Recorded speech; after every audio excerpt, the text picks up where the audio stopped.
before Christmas. We're here at Holcomb High School. Adam Kadavy with you, studio engineer Melody Toscano also on the Beaver Broadcast Network. Glad to have you aboard here tonight from Holcomb. Scott City, after a 24-day layoff, is back to the hardwoods tonight as they'll be taking on the Holcomb Longhorns. On the girls' side, should be a couple of good games here tonight. The Lady Beavers entered tonight with a record of 4-3 on the year, looking to snap a 2-game losing streak. They lost to Colby and Goodland back-to-back games, both ranked in Class 3A. Goodland was a 50-33 setback right before the Christmas break. On the other side, it's the Holcomb Lady Longhorns. They are 5-2 on the year. They've won 2 in a row. They played last Saturday night in a game they were supposed to play on Friday last week, and they won on the road at Ulysses. Had no problem with the Lady Tigers, 63-29. The boys' game should be a fun one. Scott City looking to bounce back after their first defeat of the year on the 19th of December, 24 days ago, 64-57 loss at Goodland. They'll be taking on the Holcomb Longhorns, who started out the year 4-0 but dropped 3 in a row and all on the road. They lost to Ulysses last Saturday night, a little short-handed in that game, 58-41. We'll come back with more of your pregame show after this timeout. We'll have comments from head coach Amy Felker and get you set up for tonight's matchup between Scott City and Holcomb. Back after this 3-minute break. This is Scott City Beaver basketball. As your local community foundation, we are dedicated to preserving local wealth so the communities in and around Scott County will forever remain an attractive place to live, work, and raise a family. We respond to the needs of our community through grant making, scholarships, and other special projects. To learn more, visit us online at scottcf.org.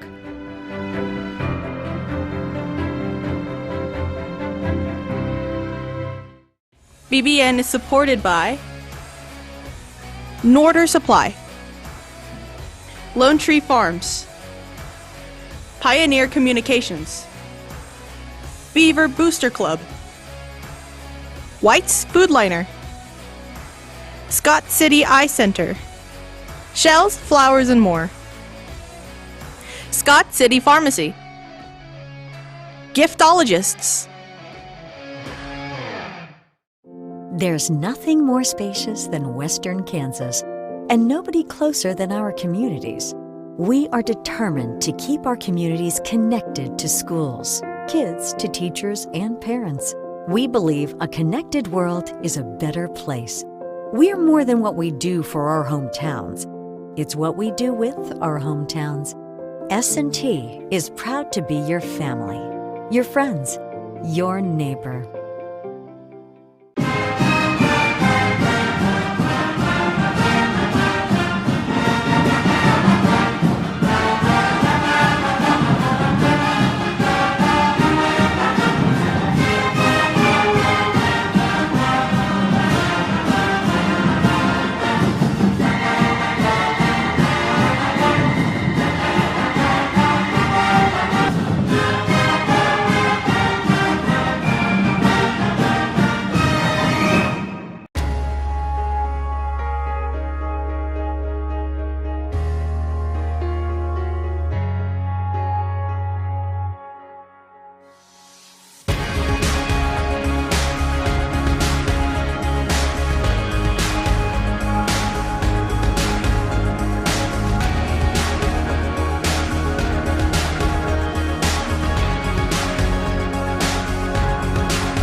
Sports have this amazing way of making a positive impact in our community, whether it's helping children, boosting local economies, or creating role models. That's our goal at American Implement, too. We believe in being a part of the communities we serve by just being a good neighbor. Thanks for being ours.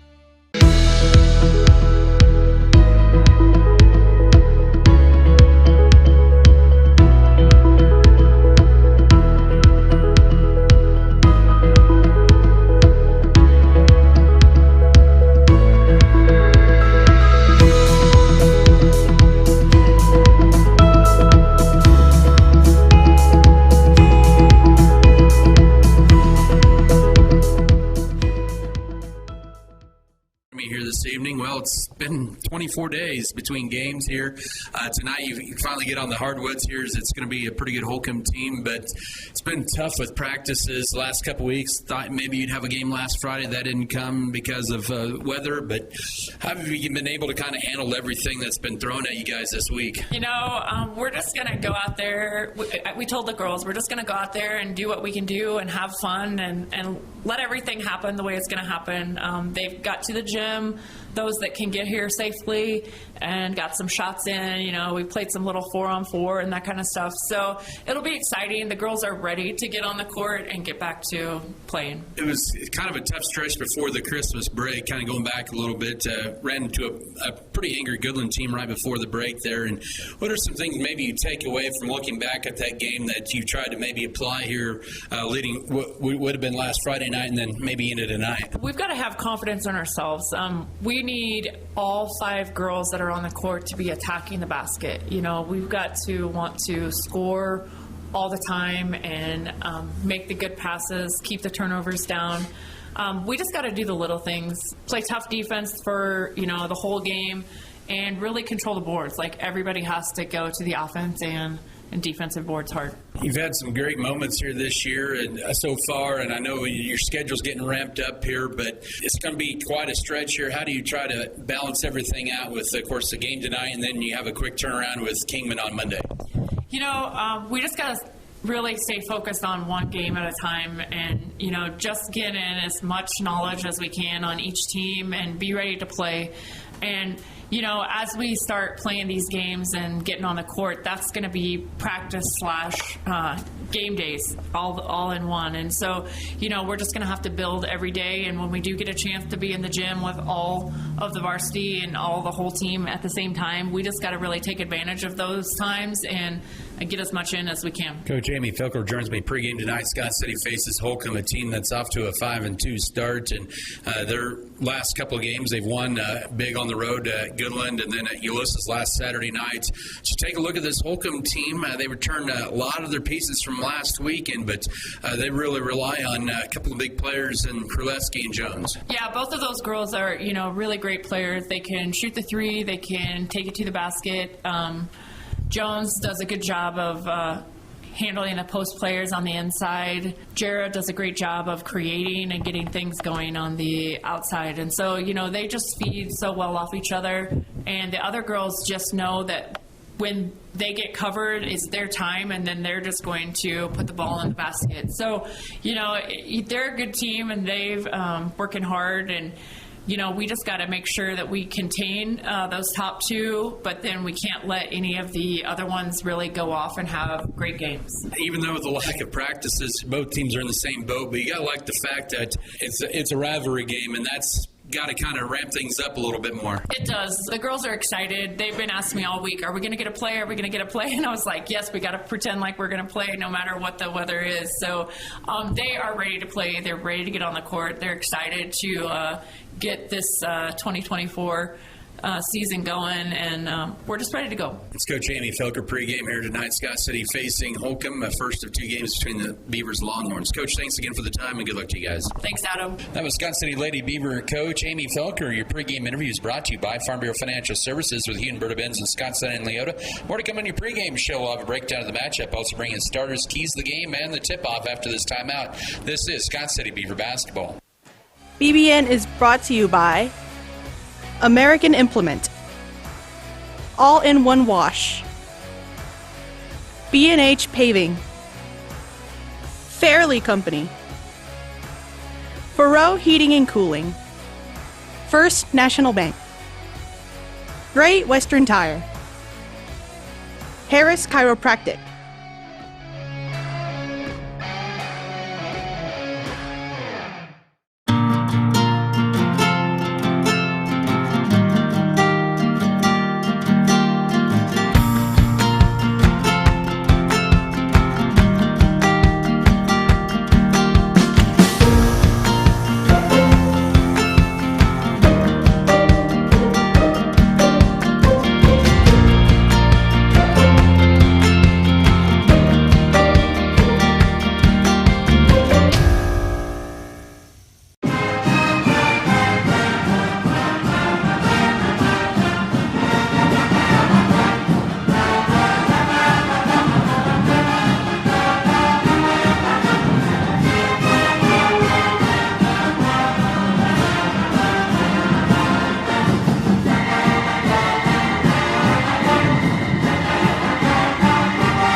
First National Bank of Scott City.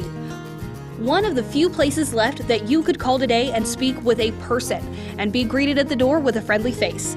Come see us at First National Bank, where you will feel at home. Let us help you with your banking needs, whether it be setting up a checking account, savings account, CD, or getting a loan for that new vehicle or home you have been dreaming about. Member FDIC, an equal housing lender. We believe investing in our community is how we make a lasting impact. It's about more than just providing wireless services. We believe in rolling up our sleeves and working side by side with local organizations. Whether you're sharing cherished moments, staying updated on trends, or exploring your surroundings, we're there to keep you connected. Next Tech Wireless. We are Kansas.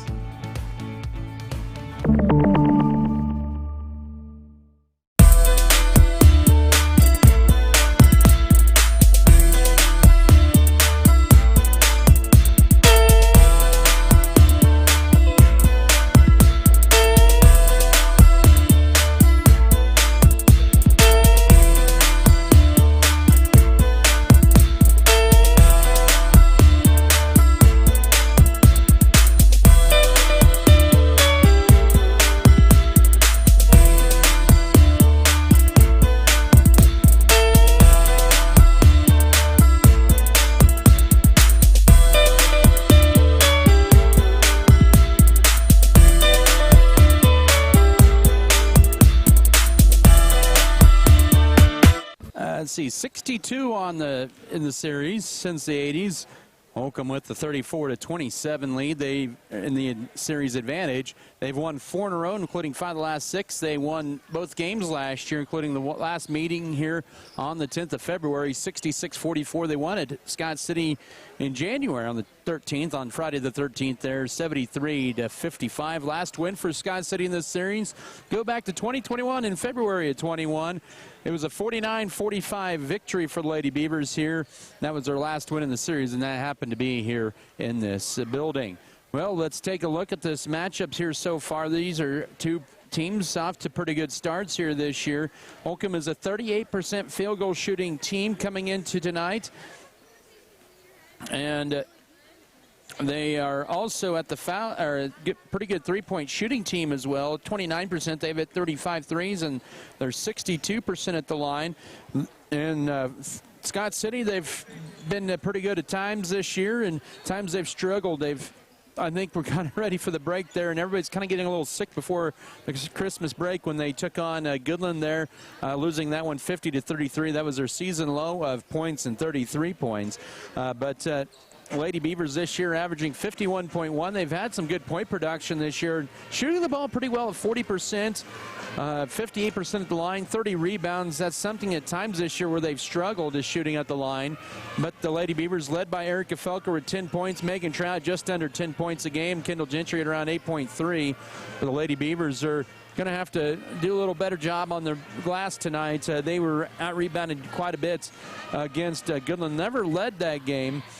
They did have 20 turnovers in that game. They did not hit a three. They were 0 for 9. Trout had a 16.9 rebound performance. That was a career high in points her last outing. It feels like it's been an eternity ago. It was just 24 days ago to be exact. But a 16.9 rebound performance for Trout, almost a rebound away from a double-double there.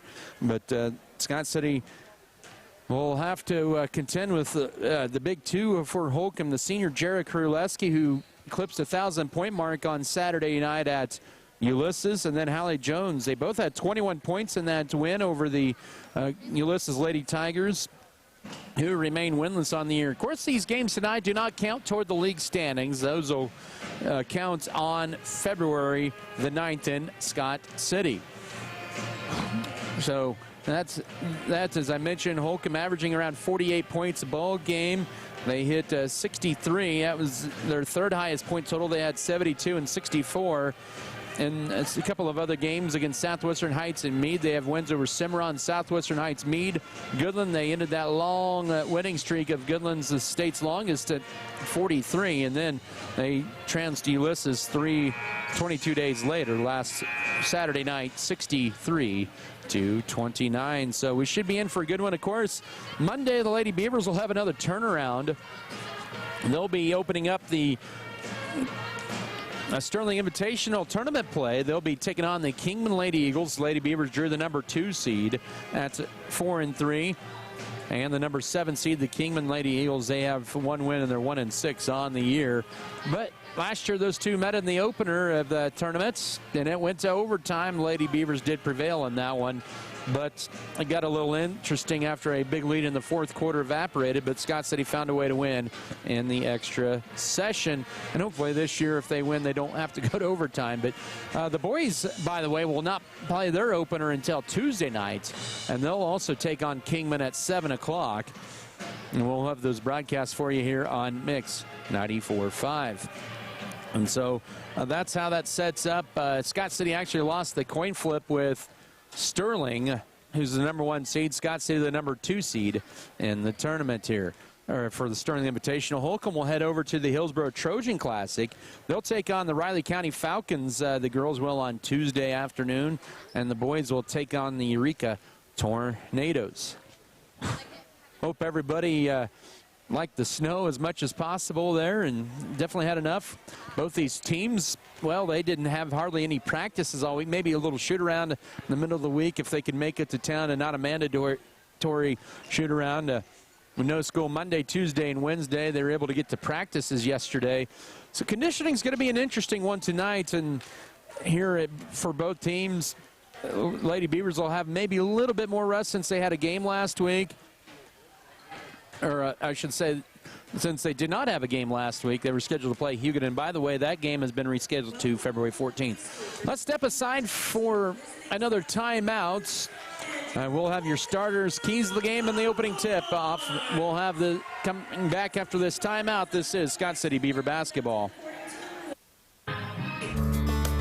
Adding value to our community has been our priority since day one. That's why the Scott Co-op is here with 8 elevator locations, 2 service stations, 5 card trolls, bulk fuel and oil delivery, as well as a full-service agronomy department, including agronomy services, seed, chemical, fertilizer, and custom application.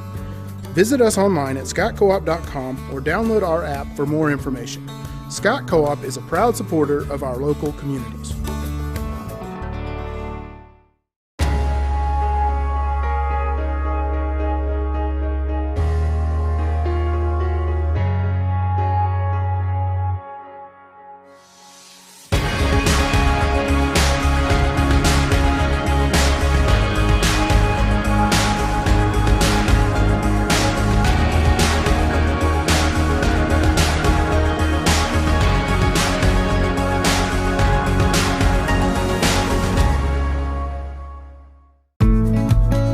Go with the proven winner. I'm Michael Trout from State Farm in Scott City. When it comes to auto insurance, we score big with our policyholders. We score on competitive rates, on customer service, and on satisfaction and speedy claim handling. Let us quote your autos today and make you a part of the Trout State Farm team. Call or stop by Michael Trout State Farm and you can be assured of our personal best. Go with the winner, Michael Trout State Farm, Scott City. Junior at 8.6 points, 4 boards a game. Cheyenne Kramer, the 5'9 senior, 2.9 points, 3 rebounds. And Megan Trout, the 5'10 junior, 9.7 points and nearly 7 boards a game. Kendall Gentry, Erica Felker, Avery Lewis, Cheyenne Kramer, and Megan Trout. For Holcomb, coached by Andrea Artery in her 5th season. She's assisted by Marcy Van John and Dave Novak. Yeah, the old veteran coach, longtime coach for Holcomb, and had quite a few state championship runs on the boys' side. Brooklyn Denniston, the 5'6 senior. She averages 6.5 points and 2 boards a game. Bella Galliard, she is a 5'4 sophomore, averages less than a point a game. Jared Kruleski, mentioned earlier, just went over 1,000 points in her career on Saturday at Ulysses. She's a 5'7 senior, 12.7 points, 5.3 boards a game. Lanissa Sokup, Jaylee Wickwar is starting tonight. Not Sokup, Wickwar. She is a 5'5 sophomore, 3.8 points a game. And Hallie Jones, a 5'8 junior, at 15 points and 8 rebounds a game. So it's Brooklyn Dennison, Jaylee Wickwar, Jerry Kruleski, Bella Galliard, and Hallie Jones for Holcomb. We'll step aside for timeouts. This is Scott City Beaver basketball.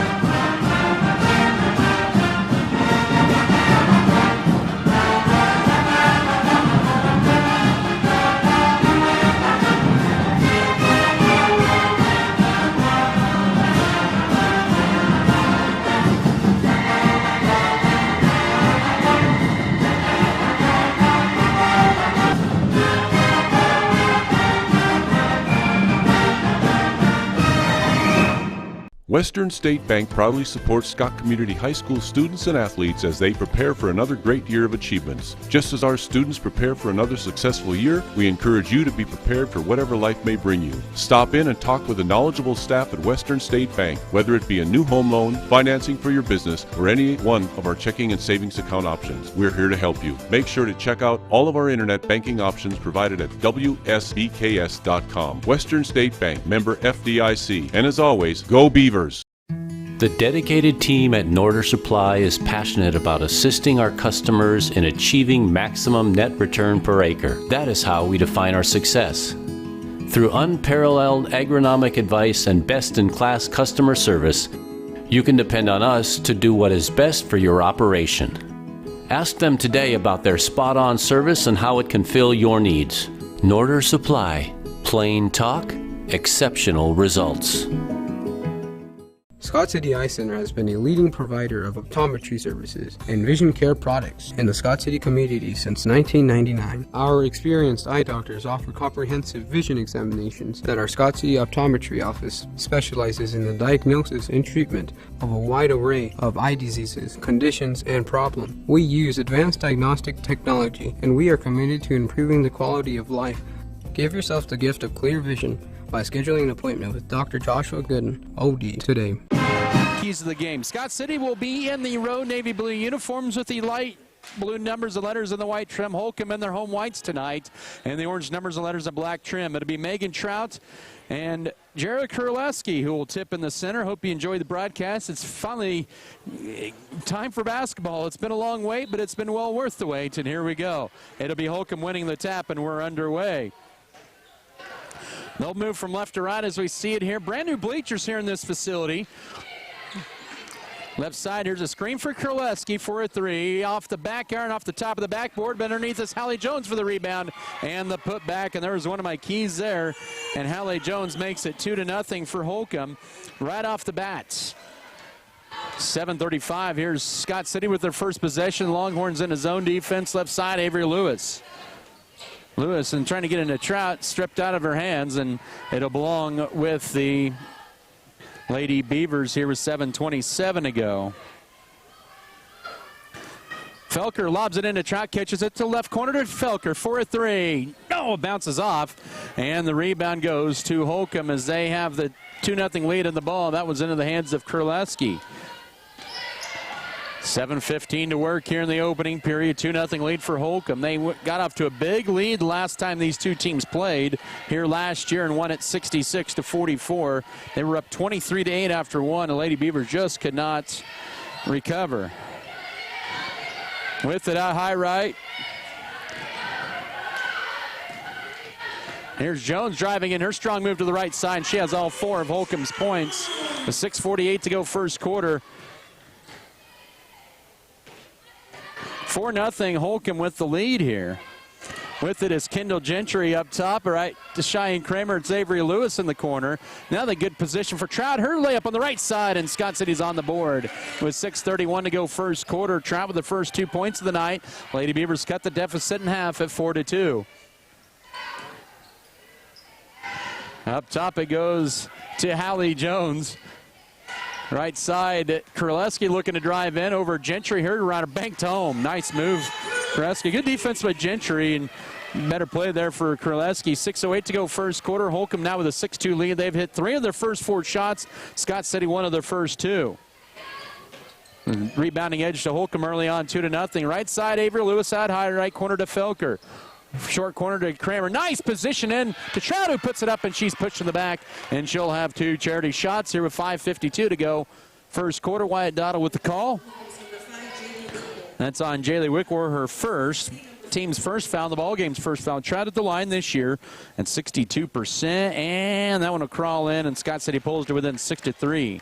As a team, the Lady Beavers this year are 58% through 7 games.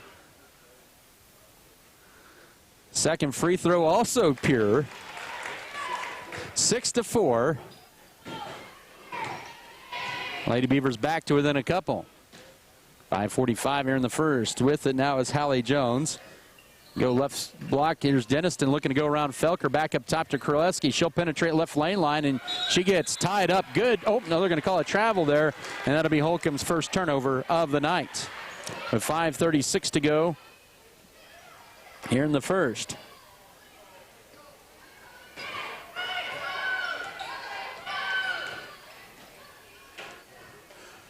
Scott City with the 6-4 deficit in the ball. Cheyenne Kramer, nice dish behind the defense to Kendall Gentry for two, and a good feed that time from up top, and we have our first tie at 6 with 5:20 to go first quarter, and the Lady Beavers has squared things up at 6 with 4 in a row. Both teams getting high percentage shots in this first quarter. Scott City 2 of 3, Holcomb is 3 of 4. The Beavers 2 of 2 from the line. We had a whistle on the other end and a foul. That'll be a blocking foul on the floor. That'll be the first charged on Scott City. I think they're going to get Gentry of the foul, and they do. That is her first.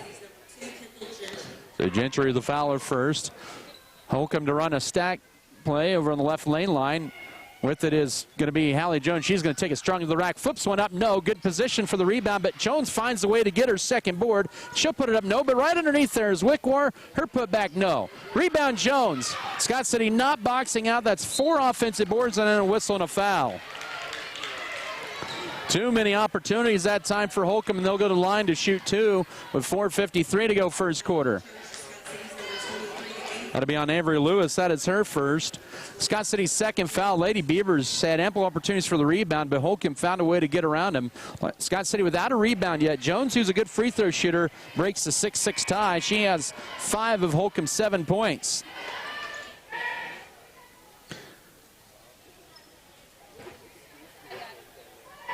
On the year, Jones is an 88% free throw shooter. 4:53 to go first quarter. It's now 8-6 as she has now 6 out of their 8 points. As I mentioned, in for the first time is Mackenzie Metzger, 5'6" junior.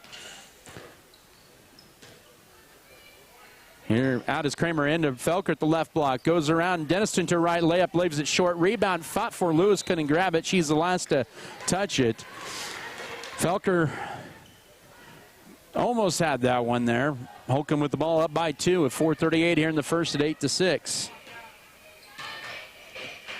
Bringing it across with a walk, left to right is Belly Geyer. Goes right, a screen for Kraleski, but quickly guarded by Gentry. Scott City stays man-to-man. Now Kraleski goes in the paint, throws up a jumper, and she is hacked. She'll get 2 free throws. That'll be Scott City's 3rd team foul. I believe that'll be the second on Gentry, and it is. So 2 fouls on Gentry. And Jared Kraleski at the line where she has 2 points tonight. Got her Holcomb 2 of 2, and she misses wide right, no good. Chris Irvin will check in, and she will replace Kendall Gentry here with 4:24 here in the first. 2-point Holcomb lead at 8-6. Kraleski on the year, 51, or make that 61% line. She missed them both, and then the fight for the rebound goes out of bounds, and it'll belong to Scott City. Lady Beavers have not led. They've tied it once. It's 8-6 here. 4:20 to go here in the first from Holcomb High School. Right side to Mackenzie Metzger. Holcomb playing man defense now. Now screen right side to Felker. Steps back, fires a 3 for the lead, misses wide right, saved into play, but I'm going to say Lewis was out of bounds, and it'll belong to the Holcomb Lady Longhorns. So Scott City misses an opportunity for the lead. Here's we're near the midway mark of this first period.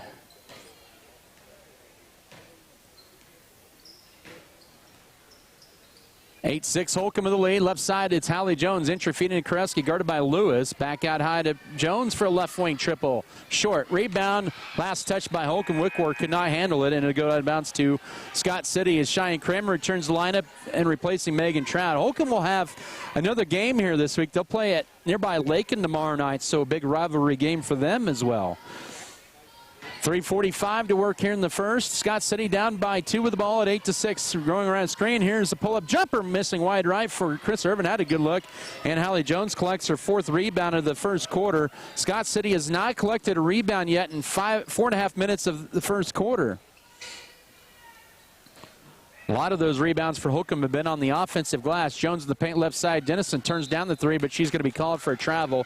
That'll be Holcomb's 2nd turnover. And the Lady Beavers yet to commit a turnover as they trail 8-6. They've tied it up at 6. Holcomb has led it 6-2 and then now 8-6 and 4-0 as well. We're at the 3:15 mark of this first quarter. Nice feed to Felker, has position on Kreski, goes to right, misses a layup. Man, Felker's had some great looks underneath there, just cannot get him to drop in, and Kreski grabs her second board. 3 minutes to go first quarter, left side. Here's Gallier with it, guarded by Metzger. Bounce pass into Denison, goes around Kramer. Shot stuffed in the rebound into the hands of Kramer. And then lead pass down the floor to Avery Lewis. She'll drive in. Her layup crawls in through a partial block that time. And we're tied at 8 with 2:45 to go first quarter. So Lady Beavers get the block shot on the other end and the layup. In transition. Right side give and go to Denison. Her shot from point blank leaves a short rebound to Felker for Scott City. Gets a strip, but they're going to get a hack on Holcomb. That'll be Holcomb's second team. Found the Lady Beavers with a chance to take their first lead of the night. That'll be on Brooklyn Denison, her first. Scott City with an opportunity for their first lead of the night here. They are tied at 8. We've had 2 ties. 2:24 to go first quarter. Right corner to Mackenzie Metzger, guarded by Jones. Nice cut, Cheyenne Kramer. Tried to get it up, and she does end up to Lewis. Her runner in the lane, no. Rebound, Lewis had it and then ripped away. We're going to get a tie, but it'll still be Scott City ball on the possession arrow. And Coach Andrea Artery goes to her bench, and we'll bring in Emily Resendez, a 5'6" senior. And also back in for Scott City is Megan Trout. Out is Chris Irvin, and out is Kreski for Scott City and Holcomb respectively. With 2:13 here in the first. Felker to inbound it in. Bounce pass tipped out. Another second ticks off. That'll allow Irvin for re-entry into the game to replace Avery Lewis. Scott City and Holcomb tied at 8. Holcomb's not had a field goal in 2 minutes. They try to get into the Trout, but it goes to Kramer for 2. Bounces around and crawls off, and the rebound, Hallie Jones rips it away. Already her 5th board of the first quarter. Scott City with a good look there, just cannot get the lead in transition. Here's Resendez, puts it up off the glass, and it's good. That's their first field goal in over 4 minutes. 10-8, 1:56 to go first quarter. Holcomb back up by a couple. Scott City with the ball back. They go left side. Here's Mackenzie Metzger looking to drive in and draws a foul. That'll be on Wickwar. That'll be her second, and Holcomb's third of the quarter here with 1:46 to go. You can tell there's a lot of rust from both teams here. That'll be, who can fight through the adversity. They'll inbound it in. There's Metzger to Irvin, now to Trouter, goes to right, backs her way in, bank shot, no, bounces off, and Jones with another board here for Holcomb. 1:38 to go first quarter. Scott City down 2. Holcomb with the ball at 10-8 left side. Here's a Wickwar 3. Short. Long rebound tracked down by Irvin into the hands of Kramer for Scott City. And now it goes to Erica Felker, who will push the pace. And it goes to Trout. Nice move. Goes right. We're tied at 10. Trout with 6 in the quarter, and we're tied for the third time at 10 with 1:16 to go first period of play. That's our third tie this period. Here's a 3, no for Jones, and the rebound ripped away by Megan Trout for Scott City, who grabs her first board off the Jones miss. Final minute of this first quarter, we're tied at 10. Felker into Trout, the left elbow, trying to give and go there, and that'll be poked away. Holcomb got their hands in the passing lane. Scott City's first turnover. Still, Scott City cannot get over the hump. There's a screen for Jones, and she sees an alley left side. She has 8, and it's 12-10 with 47 seconds to go first quarter, and the Lady Beavers still unable to take the lead. Metzger with the left side jumper, no. Had a good look at it. Rebound backside to Holcomb's Galliard as we're down to 34 seconds here in the first quarter. 12-10, Scott City trailing. Holcomb may go for the final shot with a 2-point lead. The possession arrow in their favor.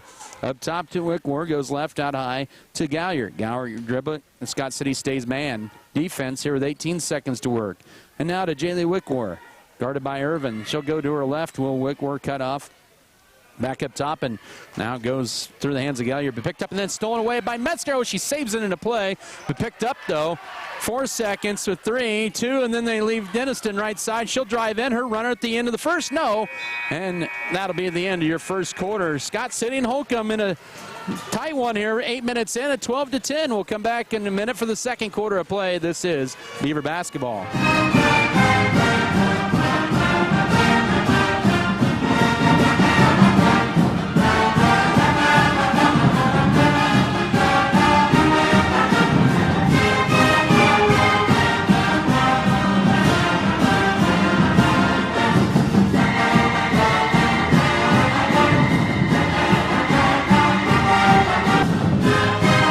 skilled physicians and nurses will help your family prepare for the birth of your baby. The private, comfortable, secure rooms for labor, delivery, and postpartum care include jacuzzi tubs for pain management during labor. Call Scott City Clinic to set an appointment today. We put our heart in health care.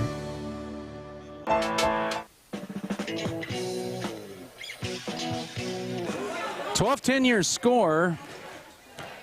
Scott City with the 2-point deficit here as we head to the second quarter of play. Glad to have you back here. First game for Scott City after the Christmas break in 24 days. Holcomb's second game since the break.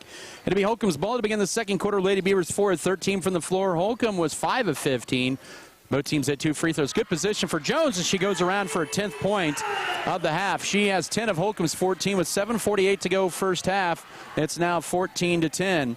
Scott City led by Megan Trout, 6 points, and then 2 each for Kendall Gentry and Avery Lewis. Gentry on the bench right now with 2 fouls. Well, and Scott City tried to force it into play, and Holcomb rotates on their defense, and Scott City with their second turnover. 4-point Holcomb lead, that matches their largest. Scott City had ample opportunities to lead in this first quarter, just could not get over the hump.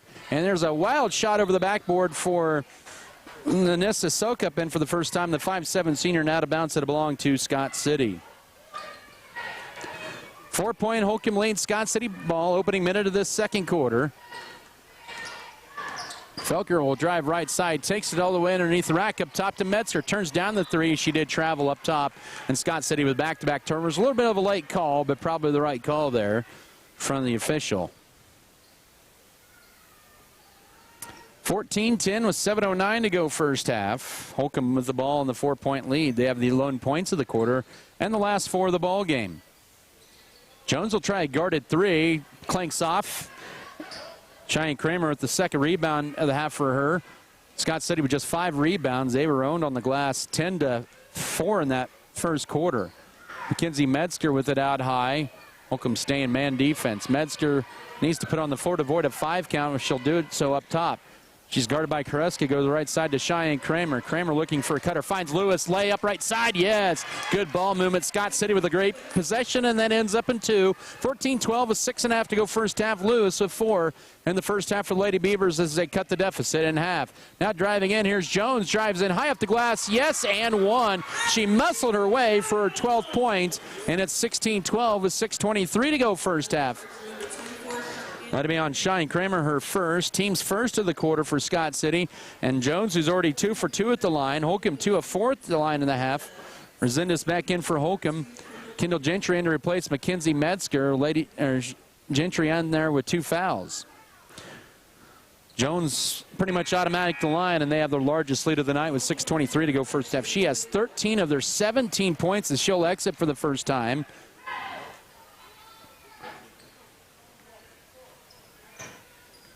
As Gentry with it, drives left. She'll take it all the way. Her layup is good. Nice aggressiveness by Scott City taking the rack. 17-14, 6:10 to go first half. They've hit their first 2 shots of this second quarter. They do have a couple of turnovers, but those have turned into some points for Holcomb. With it is Denniston will flip it up top to Emily Resendez. Resendez now left side, driving in. Here's Wickwer, cut off by Kramer. Now back to Denniston at the left lane line. She'll drive in, and she's fouled. That'll be on the floor. If that's on Kramer, that's going to be her second. That's a reach in there, and Scott City with a little bit more foul trouble now with Kramer with 2 fouls. Scott City's second foul of the quarter comes with 5:50 to go first half. So some decisions here for Coach Amy Felker. Leaves Kramer in there with 2 fouls. And now driving right side, here's Wickwer. Goes over Trout, bank shot good. She has her first basket, 19-14. Lady Beavers cannot get a stop here in the second quarter. 5:45 to go first half. Both teams shooting the ball at a high mark. Holcomb 3 of 4. And a shot is good for Scott City. As Kendall Gentry with her 4th point of the quarter, 6th of the half. 5:32 to go first half. It's 19-16. A shot blocked underneath. That time on the attempt for Wickwer. And out of bounds to go as Kaylee Felker enters for the first time, replacing Cheyenne Kramer. Felker, the 5'6" sophomore. Lady Beavers back to within 3 with 5:24 to go. Both teams shooting the ball at a high pace here in this second quarter. In Galliard up top, it goes to Wickwer. Now right side, Kurleski looking to penetrate. She'll take it all the way, try to split the defenders. Good defense. That's going to be an offensive foul called on Jared Kurleski, good job that time and a gutsy play by Scott City there taking the charge. That was taken by Felker. Kurleski's first, team's first of the quarter. It was a late reaction, kind of more like the college style, but Scott City with a chance to cut it, the deficit here. Gentry tried to take it all the way. Her up and under move. Shot is partially blocked, and the rebound into the hands by Gallier, who ended up with the block. 19-16 as we go to 5 minutes here in the first half. From Holcomb, and here's a deep three for Denniston off the back iron. The rebound tipped, still loose. I think that may be last touch by Holcomb, and they did say it was last touch by Holcomb. It'll belong to Scott City. As Hallie Jones to return the lineup, she'll replace Emily Resendez here with 4:52 here in quarter number 2. 19-16, Holcomb with the lead. Scott City the ball. Gentry's going to go left, stops. Nice cut. Here's Trout, layup on left side. Yes, that's been good for Scott City in the half. She has a 19-18, 4:38 to go first half. Lady Beavers back to within one yet. Once again, they're on a 4-0 run. Their first run in the second quarter, back to within one. We've been tied 3 times, no lead exchanges. Give and go to Denniston, looking to drive right on Trout, backs out. Now Kurleski will drive right baseline. Her pull-up jumper, no. Rebound tipped around, saved by Gentry, right to Kaylee Felker. Oh, and then Scott City loses it out of bounds, and that'll be turnover number 4, but a good effort nonetheless for Scott City. Oh, man, they almost had it for an opportunity to take the lead yet once again. 4:14 to go here in the first half. Galliard backs her way in over Gentry, who has to get away to avoid her third foul, and she gets it to go to make it 21-18 as we're near the midway mark of this second quarter. Left side to Kendall Gentry, into Felker. Has it ripped away, but gets it back. She'll drive to her right. Her layup, and she's too strong on that one. And then the rebound in the hands of Kurleski for Holcomb. Man, missed an opportunity there. Now Jones in transition, 3, good. And that's Holcomb's first 3 of the night. And 8 in the quarter, 16 and a half for Jones. Is 24-18 with 3.5 to go first half. As Holcomb with the 5-0 run, and they have their largest lead of the half. Into Trout, she'll answer back with her 10th point, 24-20 with 3:24 to go first half. Scott City's found something with Trout here in this first half. Hallie Jones has 16 points. She has the ball right wing. She'll drive left side, spin move in the paint, steps back, then flips it to right. Dennison off her foot, and Holcomb's 4th turnover of the half. Scott City, their first steal of the night, and nobody finding it for Scott City. Then they get it in the hands of Lewis. Felker, can she get a 3? No. Rebound, Avery Lewis. Here's Felker. She'll float one down Main Street. No, got her own rebound, and now she's on the board as bodies hit the floor. Felker with 3 opportunities. The third time's a charm there, and it's 24-22 with 2:46 to go first half. And a 3 on the other end, no for Jones. The rebound tipped out high. Trout trying to wrestle away with the Holcomb Longhorns, but they get it back to Holcomb. Jones with it up top. Now right side to Denniston, guarded by Trout. She'll go around, try to go around Trout. Back her way in, goes to right, almost hooked her there. And now here's Hallie Jones. She'll go underneath the basket. Gives it left side to Wickwar. Now left corner wide open. It's Jones for 3. No. Rebound to Erica Felker for Scott City. She has 4 rebounds on this quarter. And now on the other end, Gentry's runner short. Rebound, Hallie Jones for Holcomb. She has 16 points and now 7 rebounds and a whistle and a timeout.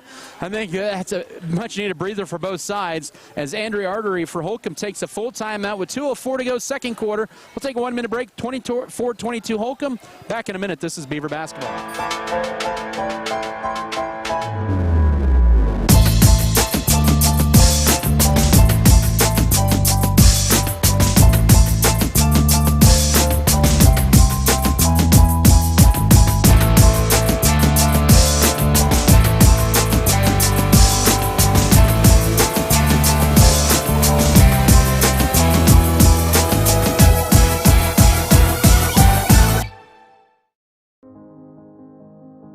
They said this place was too isolated to call home. They said it was too remote to build a community.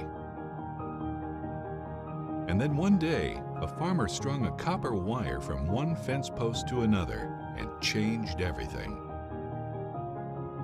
We didn't build the communities of Southwest Kansas. No, We just brought them together. Fairleigh Feed Yard is dedicated to invest. Holcomb's ball out of the timeout, 24-22. Final 2 minutes of the first half. Holcomb with the ball in a 2-point lead. A screen for Jaylee Wickwar. Now right corner to Hallie Jones. She'll drive the right baseline. Goes around her scoop shot. Blocked by Trout. Good defense by Trout, forcing her to get too far underneath. And Trout with her second board. And Scott City Kintyre take their first lead of the night here with 1:40 to go. They have not hit a three in a couple of games. Now they're going to get a travel on Mackenzie Metzger. That'll be Scott City's 5th turnover. As Erica Felker got a quick breather there, and she'll check in for sister Kaylee here. With 99 first half seconds to go first half, Holcomb maintains a 2-point lead. Both teams with 12 points here in this quarter. 24-22, Holcomb with the lead and the basketball. Galliard running the point and gets it stolen away. Holcomb's 5th turnover. 2-on-1 numbers. Here's layup on the other. No for Metzger. Rebound into the hands of Galliard. Oh, missed opportunity there for Scott City. Good effort, though, by Metzger. But Scott City down by 2 with 1:15 to go first half. Holcomb with the ball. Here's Hallie Jones with it, and she'll bury a 3 over Trout. She has 19 in the half. It's 27-22. Final minute of this first half.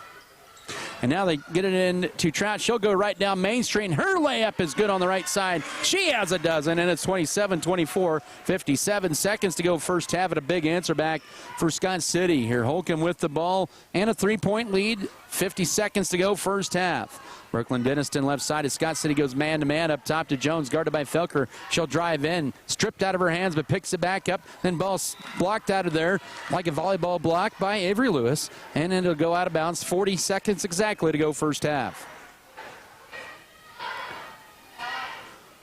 Kraleski inbounded in, does so to Galliard up top. Wickwar screen right side, and then right side driving in. Here's a layup runner, no. Rebound tipped. That was put up by Kraleski into the hands. Scott City, 28 seconds to go first half. Lady Beavers down by 3 with the ball. Skip it over right side to Mackenzie Metzger. Holds it now up top to Avery Lewis, guarded by Hallie Jones with 20 to work. Lewis looking to drive and dribbles behind the back. Now pivots the foul line left side. Here's Kendall Gentry, almost hit the deck. And now Felker for a deep 3 for the tie. Oh, off the heel, and the rebound goes to Jaylee Wickwar for Holcomb. Here with 6 seconds to go first half. 4 seconds, 3, 2, 1 second. Here's a layup blocked by Mackenzie Metzger right at the end of the first half. Holcomb thought maybe there would have been a push that time in the back, but the officials let it play through, and we're at intermission. 27-24, Holcomb with the 3-point lead over Scott City here at the break.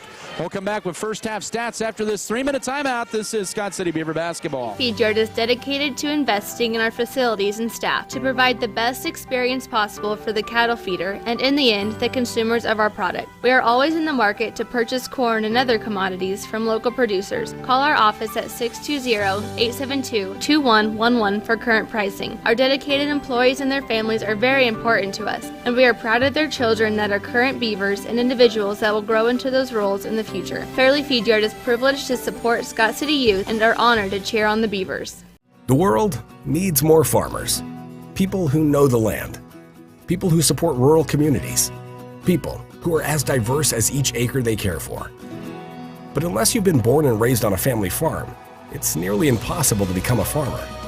That's why we are building a team of people from our hometown and across the world to do what they love. We are not just a family farm. We are a multi-family farm. We are Volgamore Family Farms. Furrow Heating and Cooling of Scott City is a proud sponsor of Beaver activities. Brent and Angie take pride in helping our activities and support our students 100%. They can also help you with any heating and cooling needs that you have. Give Furrow Heating and Cooling a call at 620-872-3508 and see if they can help you with your needs today. Transform your farm's future with premium hybrids, robust data, and unparalleled expertise from Axis Seed Red Barn. We partner with you to customize a plan featuring industry-leading seed that matches your unique soil and growing conditions, helping you to farm differently and making your operation more profitable. Contact us at www.redbarn.ag to gain access to premium seed proven to outperform. And go Beavers! If you are in the market for a new or used vehicle, check out J&R Car and Truck Center of Scott City. J&R Car and Truck has a fully trained service and part staff for repairs on most makes and models of vehicles. Locally owned and operated, J&R Car and Truck Center provides new and used vehicles. Stop on in and check out jrcarandtruck.com for your next vehicle. J&R Car and Truck Center, your Chevrolet and GMC dealership in Scott City. BBN is supported by Shapland Real Estate, State Farm, The Original Grande, Bullertson Family Dentistry, Volgamore Family Farms, Western State Bank, Wood River Energy, Scott Community Foundation, Good Anesthesia and Pain Management Services. At American Implement, we know that our farmers and ranchers are getting up and going to work every morning to provide food, fuel, and fiber for the world. And even though time and technology keeps us constantly changing, one thing will always remain the same. We promise that we'll continue working right beside you. We appreciate all that you do for our country and our communities. From all of us at American Implement, thank you, and may God bless the American farmer and rancher. We're back here at the Holcomb High School Gymnasium. I'm Adam Kadavy, studio engineer Melody Toscano, also on the Beaver Broadcasting Network. Here at halftime of game one of this doubleheader, as we take a look at this first half, it's been a good first half here. A couple of players have really shined in the scoring for both sides. They were tied 3 times in the first half, all in the first quarter. And in the first half, really came down to just a couple of threes here or there, but a good first half by both sides. For Scott City, it was Megan Trout with 12 points in the first half, 6 for Kendall Gentry, 4 for Avery Lewis, and 2 for Erica Felker. That was the scoring in the first half for Scott City. They had a total of 5 fouls, 5 turnovers, 2 steals. They ended up with 9 defensive rebounds, 2 offensive boards for a total of 11 rebounds. For Holcomb, it was Hallie Jones who led all scorers, 10, 12, 13, 16, 19 first half points of their 27. And then after that, we had 4 players at 2 points. Jaylee Wickwar, Bella Galliard, Jara Krulewski, and Emily Resendez with 2 in the first half. Holcomb had 4 fouls. They had 5 turnovers, 2 steals. They had 11 defensive rebounds, 5 offensive boards for a total of 16 rebounds. If you look at it in the end here, this has been a pretty even game. In the end, really the difference comes to rebounding. And that's where Holcomb has the advantage, 16-10 here in this first half. We'll take another 3-minute break, come back with some more first half stats at 27-24. Holcomb with the 3-point lead at the break. We'll come back in 3 minutes. This is Lady Beaver basketball.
BBN is brought to you by HRC Feed Yards, J&R, Next Tech Wireless, Red Barn Enterprises, S&T Communications, Scott County Hospital, Scott Co-op, Security State Bank, Turner Sheet Metal,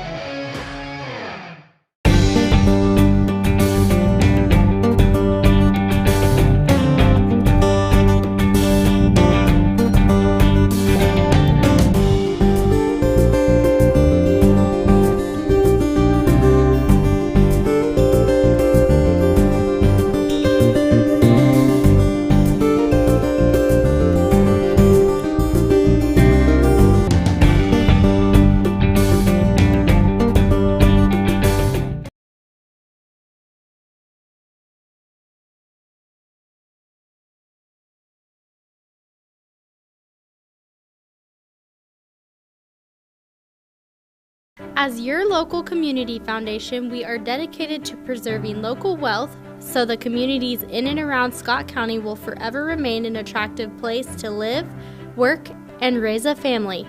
We respond to the needs of our community through grant making, scholarships, and other special projects. To learn more, visit us online at scottcf.org.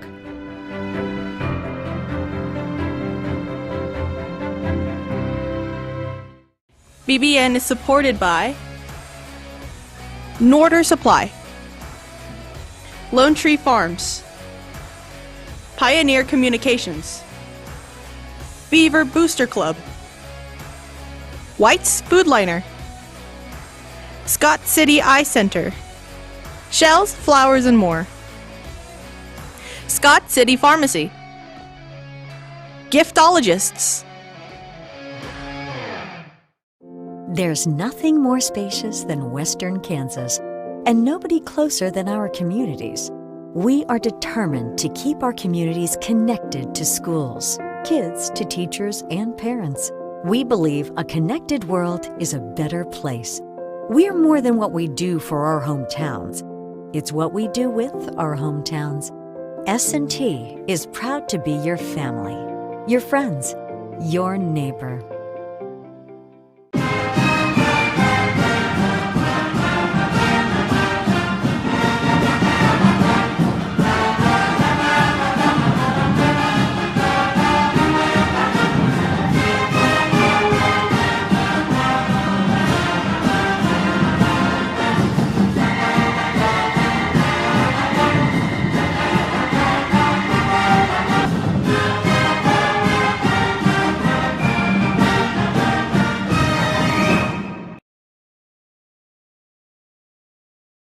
Action on Monday evening at 5 o'clock against Kingman in the Sterling Invitational Tournament opener.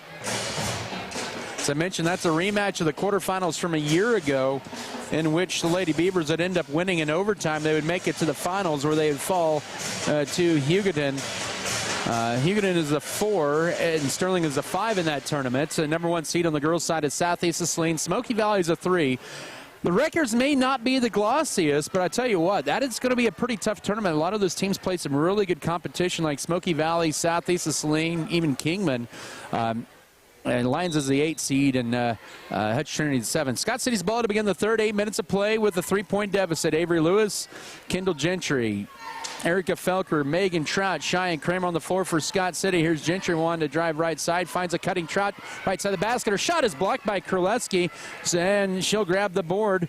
Good defense that time by Holcomb, and a good idea that time by Scott City. Just could not get the finish there. Kurleski with her 5th board of the game. She hands the ball left wing. It's her. Hallie Jones, and she'll fire a deep 3 and knock it down over Lewis.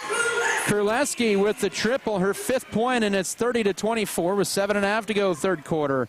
So Holcomb hits their third 3 of the night. Scott City has not hit a 3-pointer.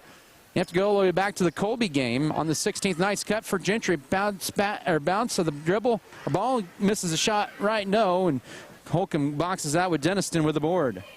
So Lady Beavers over their first 2 to begin this third quarter. Holcomb with their second trip with a 6-point lead at 30-24. With it is Kurleski. She'll go right with the pass. And then back up to Kurleski, left side to Wickwar, to Hallie Jones. Also out there is Bella Galliard and Jaylee Wickwar, as I mentioned. Jones almost tied up, almost a reach-in foul. Taylor Denniston as well out there. They're 5 for Holcomb. Lob and give and go to Jones to the right block. Double team puts up a tough shot, and it's good. Everything she throws up seems to go down tonight, and Holcomb with their largest lead in a 5-0 run with 6:40 to go third quarter, now 32-27. Their largest lead of the night, 5-0 run to begin this half. Up top to Megan Trout, goes left off the screen to Erica Felker. Felker now gets it to Gentry off a deflection. Her runner in the lane is good, and she has 8. 32-26 with 6:23 to go third quarter. These two teams shooting like crazy here to begin this third quarter. Left side, it goes over to Wickwar. Wickwar at the foul line, out high right to Kurleski. Kurleski looking for a screen. She doesn't use it, goes left, guarded by Lewis. Here's a screen for Wickwar. 3 on the way, too strong. Long rebound to Cheyenne Kramer, now to Felker. Scott City with the ball down by 6, 2 minutes into the second half. And now they get it to Kramer up top to Kendall Gentry. She'll get it into Trout, right elbow, drive the right lane line, cut off, and now here's Erica Felker driving in left side to Lewis for 2. Oh, a little strong on that one. And the rebound backside to Brooklyn Denniston for Holcomb. Had a good look.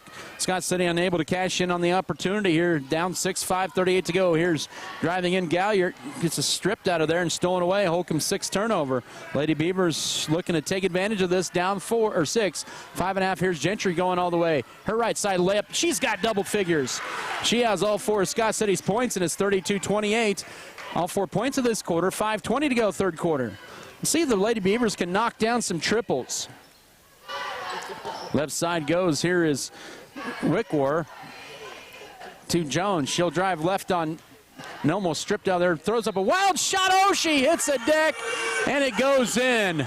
I tell you what, that basket has to be as wide as a 55-gallon barrel for her. Felker picks up the foul, her first. Team's first of the third quarter, and it's 34-28 with 5:05 to go third period. Hallie Jones with 24 after she hits that. That matches her season high, and it's now 35-28 as they push their lead to 7 with 5 minutes to go third quarter. Right side, it goes to Lewis up top. Erica Felker still stuck at 2 points, and she'll take the 2 and knock it down on the left side around Galliard. Felker with 4, 35-30, 4:40 to go third quarter. Lady Beavers back to within 5, trying to snap a 2-game losing streak and snap Holcomb's 2-game winning streak. Here's a stop, and Wickwar drive in, and her runner in and out and back in. She has 4. Jayla Wickwar makes it 37-30. Holcomb with 4.5 to go third quarter. Haven't been very many stoppages in this game tonight. Gentry with the left wing. It's Holcomb in the zone. Up top, deflected but picked up by Felker. Back to Kendall Gentry for a 3. Yes! Scott City knocks down a 3 finally. And Gentry now with 13. Just 2 off her career high and makes it a 4-point game with 4:07 to go third quarter at 37-33. Right side, it goes over to Hallie Jones around the screen. Good help defense by Trout as Jones backs away and drives in. Throws up the shot. Oh, you've got to be kidding me. Oh, my gosh. That hits the top of the backboard and drops in. Scott City couldn't have had any better defense than that as Trout commits her first, team second, and it's 39-33. You've got to be kidding me. 3:57 to go third quarter. Wow.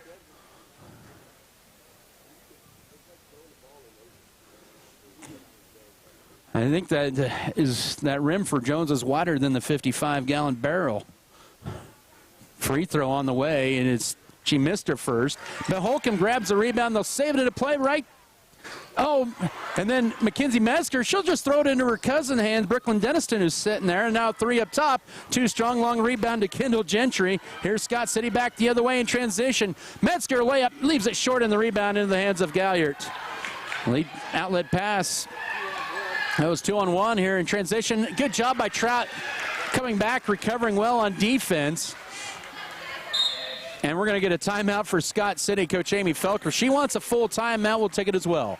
3:33 here in the third. Holcomb 39, Scott City 33. Back in a minute. This is Beaver basketball.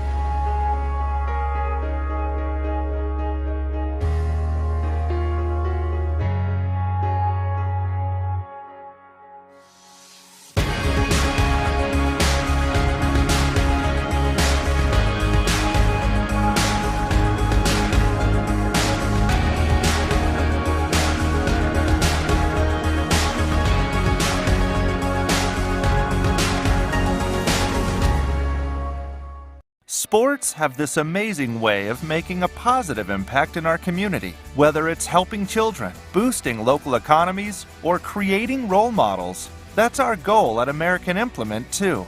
We believe in being a part of the communities we serve by just being a good neighbor. Thanks for being ours.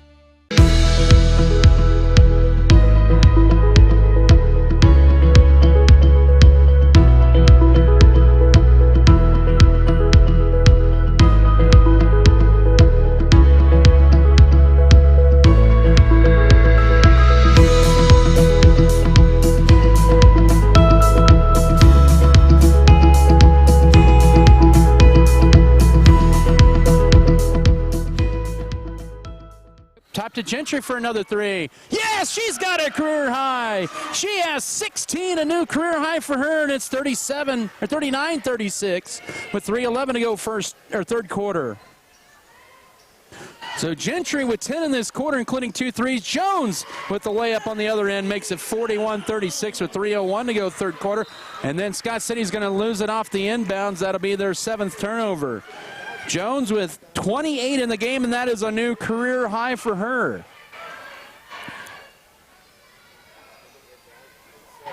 She has 9 in this quarter.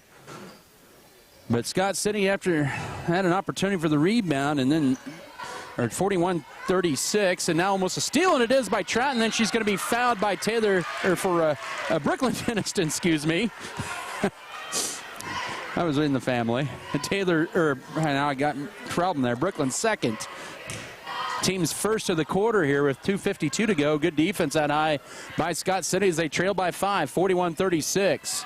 Into Trout at the elbow. She'll go right side, gets it stripped by Kurleski, and Scott City with a turnover ball loose again, and then bodies, physical play here. A lot of bodies collide, no foul either way. And now Holcomb with it. Jones turns down the three. She'll drive around, and that's going to be, oh man. Gentry had her feet planted there, and Jones just runs right into her, and Kendall Gentry be calling for her 3rd foul with 2:30 to go. I don't know if I agree with that call. Gentry was definitely there, but the official had the call, and Jones back to the line looking to add to her career night, and she'll be off to the right on that. So she's missed her last 2 free throws as Chris Irvin will check in. And Kendall Gentry will exit with 16 points, a career high, and 3 fouls. Her and Jones, both juniors, are on their career highs, and we're still in the third quarter with 2.5 minutes to go. 41-36, make it 42-36, as it is now a 10-point quarter for Jones at 29. So Scott City down by 6 with the ball, 2:20 to go third quarter. They've never led in this game.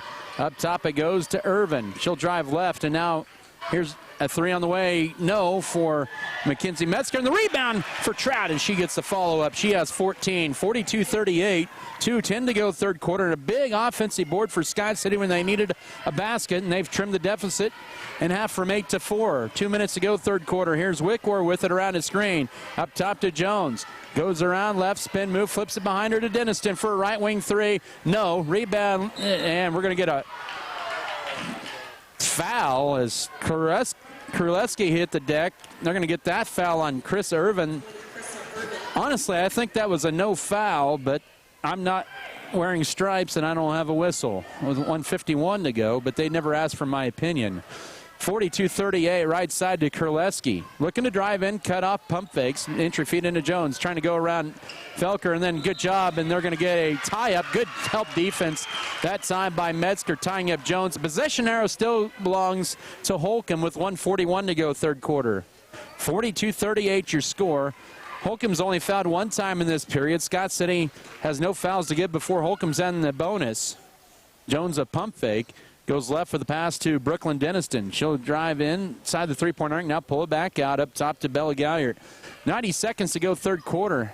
How much energy will these teams have tomorrow? Or in the fourth quarter, I should say. Holcomb does have to play tomorrow, but they get a little bit of rest here. Scott City at least gets 72 hours before their almost 72 hours before their next game. Wickwar will drive in, uses upper dribble, now finds Jones, and that's going to be a travel. She carried it like she was taking a sack of the feed to the barn there, and a turnover. That'll be the 9th of the night on Holcomb with 1:12 to go third quarter. As Irvin and also Trout check out for Scott City. Kendall Gentry back in, Avery Lewis with it. Lady Beavers down by 4 of the ball. Gentry with 10 in the quarter with the ball. A career high 16. Gets a skip pass to Felker, right corner to Lewis. Can she knock down a 3? Yes, she can! Avery Lewis, her 3rd 3 of the year, her 7th point of the night. It's a 1-point game with 48 seconds to go. Third quarter, Scott City with 3 threes in the quarter after not hitting one over the last 6 quarters of game time. And they're to within 42-41. They've made a little bit of a run here after trailing 37-30. Up in a move left short, and the rebound here's Kendall Gentry with it. That was put up by Kurleski. Scott City can take the lead, but they'll turn it over instead. Here's a three for Jones, too strong, rebound loose. That's going to be last touch by Scott City. It'll be Holcomb's ball with 20.9 to go third quarter. Man, it seems like every time Scott City has an opportunity for the first lead, they cannot get it. They'll turn it over or miss it, but got to love the hustle nonetheless. Inbound up top to Galliard. Holcomb may go for the final shot or try to. It was dribbled off the leg of Galliard, picked back up, and now Jones with it. You don't want to foul if you're Scott City. And then she'll drive in, and there's the foul and 2 free throws here with 9.9 to go third quarter, and that'll be Cheyenne Kramer's third foul. So Kramer with 3, Kendall Gentry 3. That was the final foul to give the quarter for Scott City. Jones is back to the line for 2, where she hit 1 out of her last 2. She has 29 and make it 30. That's her career high. 43-41 Holcomb, 9.9 to go, as that'll be Kramer and in as Trout.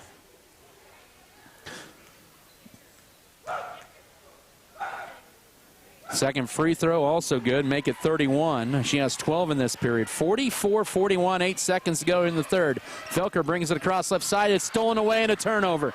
Here comes Holcomb on the way. 2 seconds, 1 second, and losing it. And stripped out of there, out of Galliard's hands, and that's the end of your third quarter. Scott City commits a turnover late, but they're back in it within 3. 44-41 as we head to the fourth. Back in 1 minute. This is Beaver basketball.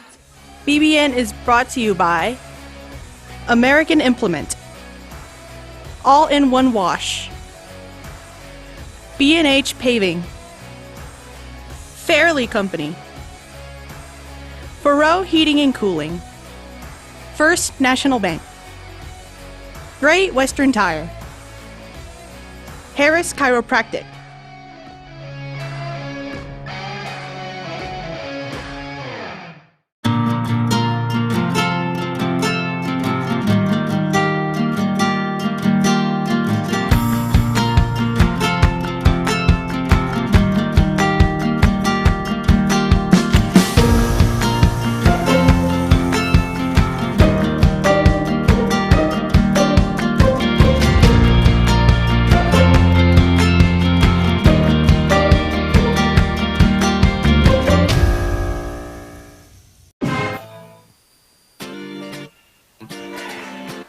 44-41, Scott City's ball as they trail by 3 going in the fourth quarter. They've never led in this one, but they closed the gap a little bit here.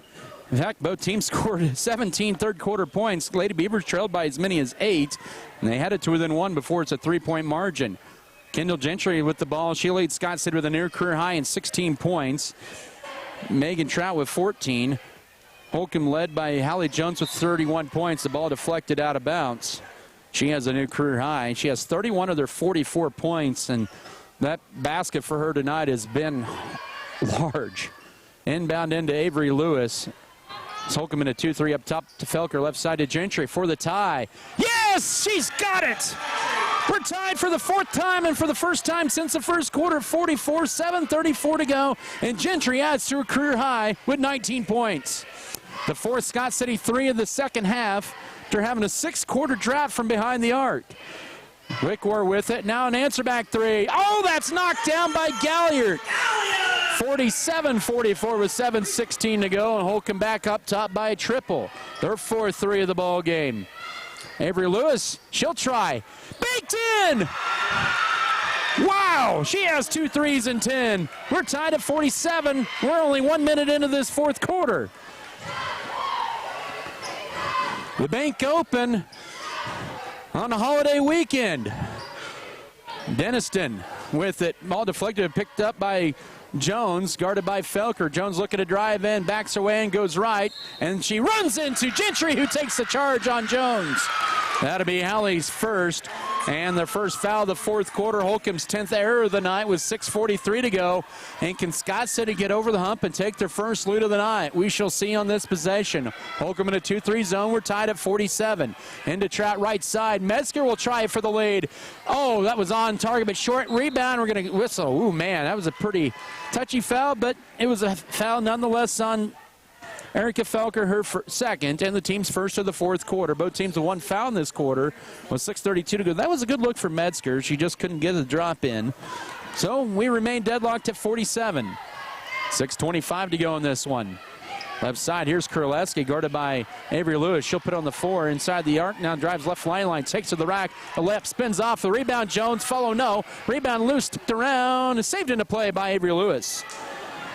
And a whistle and ball knocked out of bounds. So good job that time by Scott City with the possession here with 6:12 to go. Lady Beavers tied at 47. They have not led here tonight. Up top it'll go. Now here's Trout. She'll drive right side for the lead. Eye off the glass, no. Got her own rebound, puts it up, and she's fouled. Good job by Megan Trout positioning herself in there for the rebound, and she has a chance to give Scott City the first lead of the night.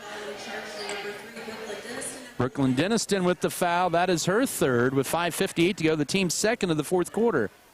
And Scott City has their first lead of the night. Just their second trip to line. And Trout 1 point away from her career high. Lady Beavers with their first lead of the night with 5:58 left. 48-47. And short rebound. Erica Felker had it, lost it. And then last touch they're going to say by Felker to belong to Holcomb.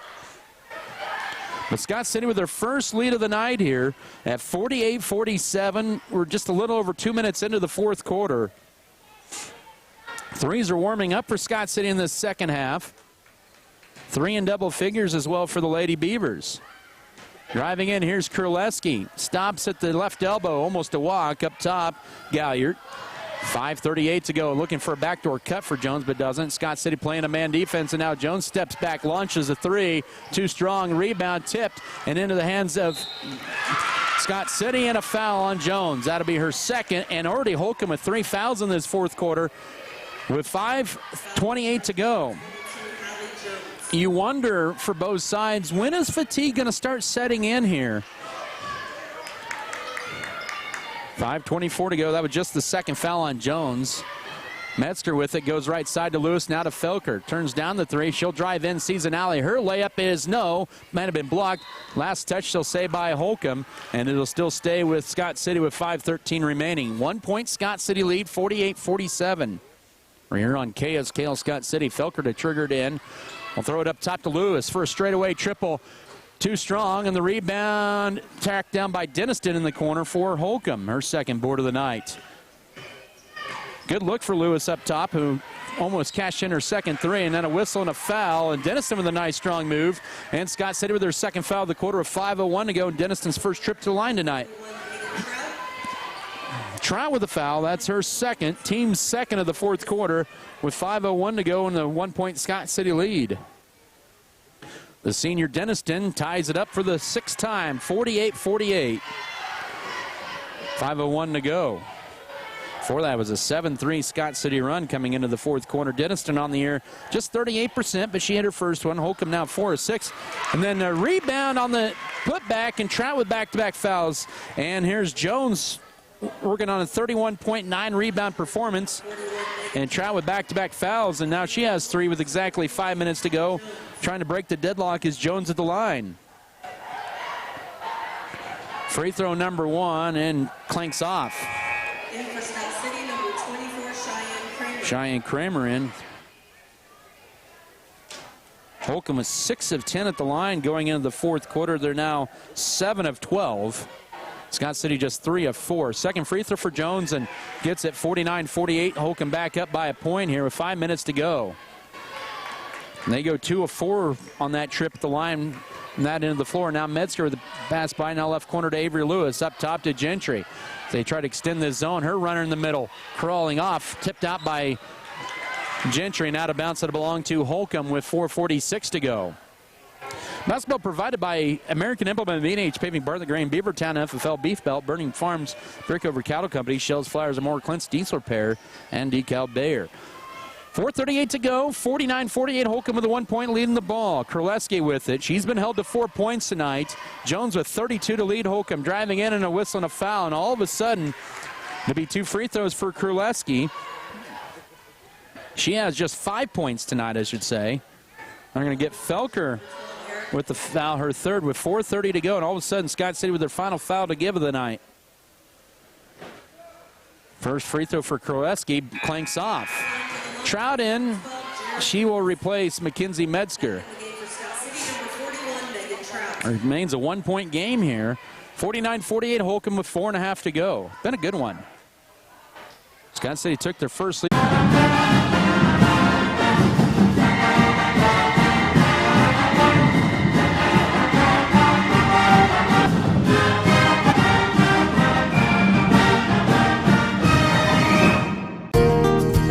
First National Bank of Scott City.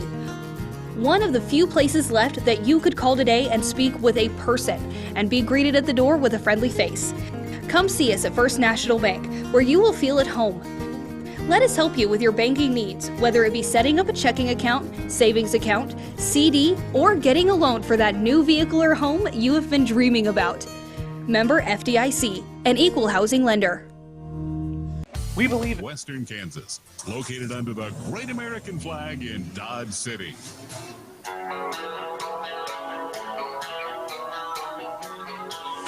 (50-49), Holcomb with the lead and the ball. 4:17 to go. Here's we're back here in Holcomb. Here, game one of our twin bill. And Scott City steals the Holcomb pass. 11th turnover of the night as we near the midway mark of this fourth quarter. Right side, Kendall Gentry. Scott City looking to reclaim the lead, and they will with a Megan Trout layup. She has a new career high with 17, 51-50. Midway mark of this fourth quarter. That's our third lead change, all coming here in this fourth quarter of play. And it goes now up top here with it as Galliard goes left with the pass to Kurleski. Lady Beavers back up by one. That's been their largest lead on a couple occasions. Kurleski's jumper, no. Tipped out high, and it's going to be tracked down by Galliard for Holcomb, and they'll have another crack at it here with 3.5 to go. 51-50 your score, and a whistle and a foul out high, and that's going to send Holcomb to the line for two.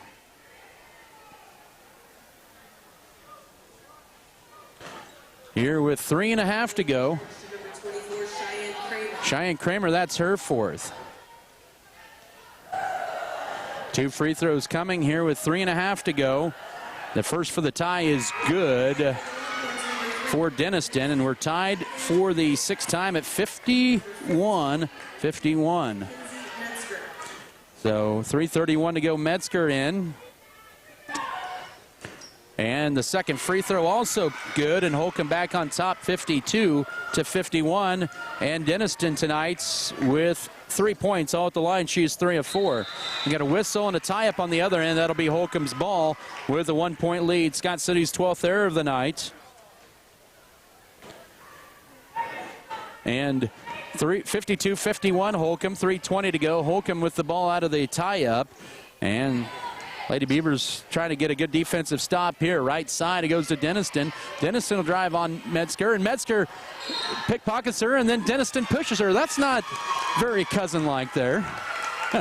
And that'll put Metzger at the line with 2 free throws with a chance to tie and take the lead at Brooklyn Denniston with her fourth foul with 3:08 to go. As that puts Scott City in the penalty, the turnover and the foul. 2 free throws for Mackenzie Metzger. Her first trip there tonight. On the season, she is just 1 of 4. Trying to get at least a tie, and she cannot. And it remains 52-51. In is going to be Emily Resendez. She'll replace Brooklyn Denniston here with 3:08 to go. So Metzger with another opportunity to tie this game up. And that one rims ins and out, but ripped away by Trout. It's loose. She'll track it down in the corner, and she has her 6th board of the night. Now up top to Metzger with 3 minutes to go. Skip pass right side to Felker. Here's a 3 for the lead. It's on target, but just a little strong, and the rebound goes to Bella Galliard. Her 6th board for Holcomb. Had a good look at Felker. Still scoreless from behind the arc here tonight. And a whistle. We got a timeout for Coach Andrea Artery, and that'll be a full timeout. We'll take it as well with 2:51 to go here in the game. Holcomb 52, Scott City 51. Back in a minute. This is Beaver basketball.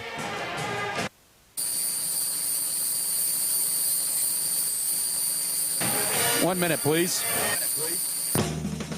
We believe investing in our community is how we make a lasting impact. It's about more than just providing wireless services. We believe in rolling up our sleeves and working side by side with local organizations. Whether you're sharing cherished moments, staying updated on trends, or exploring your surroundings, we're there to keep you connected. Next Tech Wireless. We are Kansas.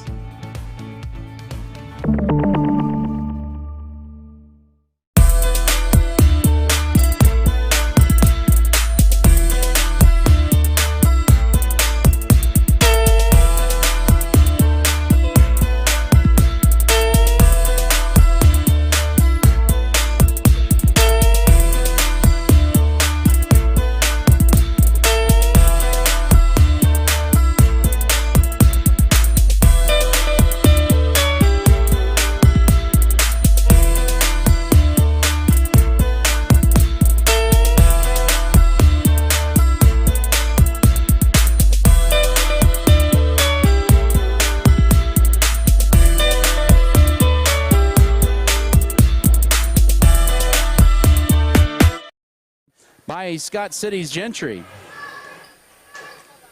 And the Beavers with an opportunity to go back on top here with 2.5 to go. They trail by one, 52-51. Gentry up top, trying to get into the trap, maybe force it there. And then they try to get it to Felker, and they throw it away in a turnover. Holcomb collapsed on Trout right away there. Now a turnover, 2:18 to go. Left side almost stolen away. Gentry almost picked up her 4th foul. Nice cut. Here's Królewski, and she's going to travel with it. Good defense by Scott City. Holcomb coach Andrea Artery wanted a tie-up. Does not get it in a turnover. That's the 13th of the night on Holcomb. And Scott City with another opportunity to reclaim the lead here with 2:12 to go in this one. 52-51. Scott City up, or down by one, with the ball. Felker trying to get into Trout, loses it, picks it up. Now back to Metzger. Finds Trout, but passes high, deflected, picked up by Trout. Right side to Lewis. Felker for 3, lead, blocked, rebound. It goes in the hands of April Lewis, looking to drive in. Minute 50 to go. Here's Gentry driving in. Her runner, bank shot, rimming around it in. She has 21. 53-52 with 1:45 to go. So Scott City back up by one. 53-52. 95 seconds to go. Królewski with it, looking to attack. Avery Lewis in front of her. Up top it goes to Emily Resendez. Bullet pass underneath to Jones. Trying to drive in on Felker. Her scoop shot, no, and a foul. That's a holding foul on Gentry. That is her 4th with 1:25 to go. And that'll send Jones back to the line for 2. She has a career-high 32 points tonight. But it has been quiet here in this 4th quarter. Free throw for the tie. That is our 9th, make that our 8th tie of the night, 53 all. 1:25 to go as Brooklyn Denniston re-enters the lineup for Holcomb. Jones with 33 now, looking for 34 in the lead. She's got it.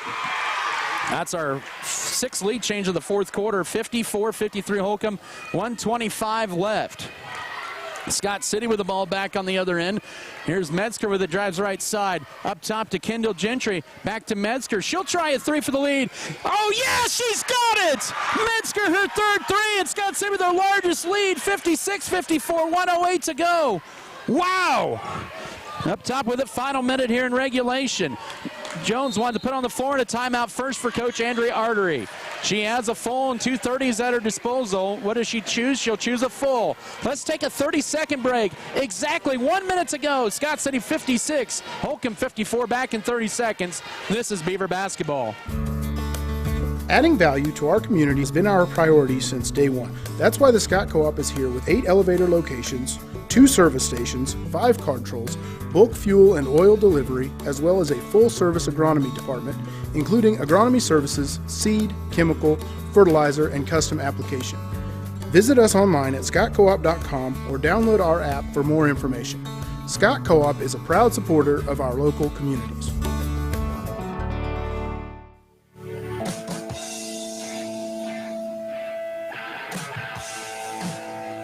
Scott City with their largest lead, and it's at 2. With 1 minute exactly to go, Holcomb burns their final full timeout. They're down to 2. 1 minute exactly to go, 56-54. Scott City with the lead after the Mackenzie Metzger 3 moments ago. Holcomb's ball out of the timeout. Scott City has a full and 2:30s. Possession arrow favors Holcomb. Both teams are in the penalty of 5 fouls. So 1 minute to go, Holcomb to inbound it. They will get it deflected, but into the backcourt it goes to Jaylee Wickwar. Now up top to Jara Kraleski, their senior.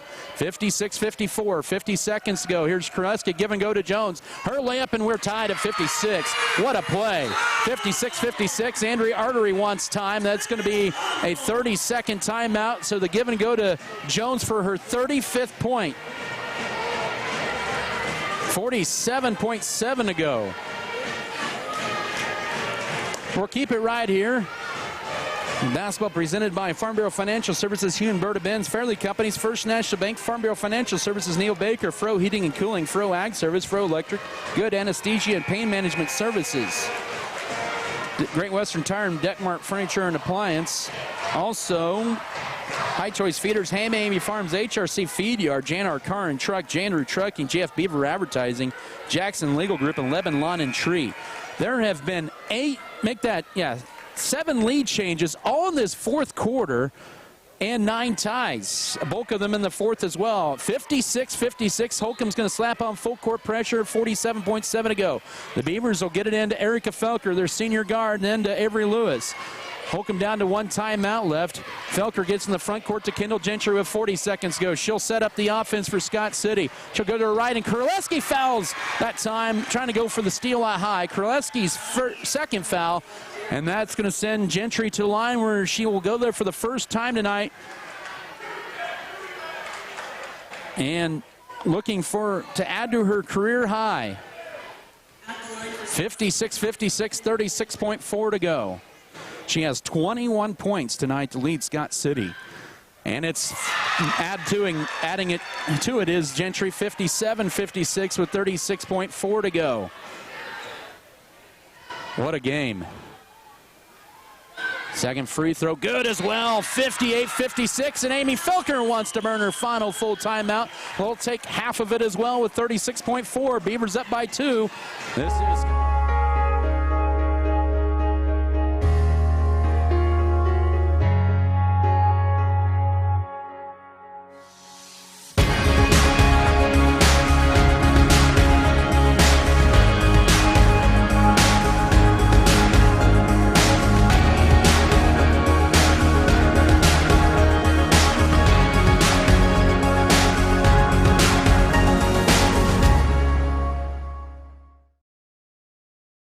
for all of God's creatures. Lewis Automotive Group in Hayes, Dodge City, Garden City, Liberal, and Topeka treat the needs of each individual customer with paramount concern. They know you have high expectations, and as a car dealer, they enjoy the challenge of meeting and exceeding those standards each and every time. Allow Lewis to demonstrate their commitment to excellence. They encourage you to browse their online inventory, schedule a test drive, and investigate financing options. You can also request more information about a vehicle using their online form. For more information, go online to buylewis.com, where you always get it for less. Bring it back. Bring it back. Back here with 25 seconds to go. Kraleski shoots shot. High off the glass, and it drops. We're tied at 58 with 21 seconds to go. So we're tied here. Kraleski with her first field goal of the fourth quarter. She has now 8 tonight. Felker with it with 13. Up top to Kendall Gentry, looking to drive in. She'll drive right side. Stops, almost travels with it. Ball loose and picked up by Holcomb. And then we get a whistle. Oh, they call a foul with 5 seconds to go. My goodness. That was not a foul on Gentry, and she fouls out. I don't know what he was seeing there. And that's it for Gentry. Scott, you will call a 30-second timeout. Good grief. That was a tough break there. Turnover and a foul, and it's a timeout for Scott City. It's just a 30 with 5 seconds to go, and Holcomb catches a break there with the turnover and the foul of 5.2, and 2 free throws for Kraleski, who just tied it up moments ago at 58. She'll be at the line for 2. I don't think that was a foul personally, but it is what it is. You got to live through the next 5 seconds. So Gentry disqualified with a career high tonight in 23 points.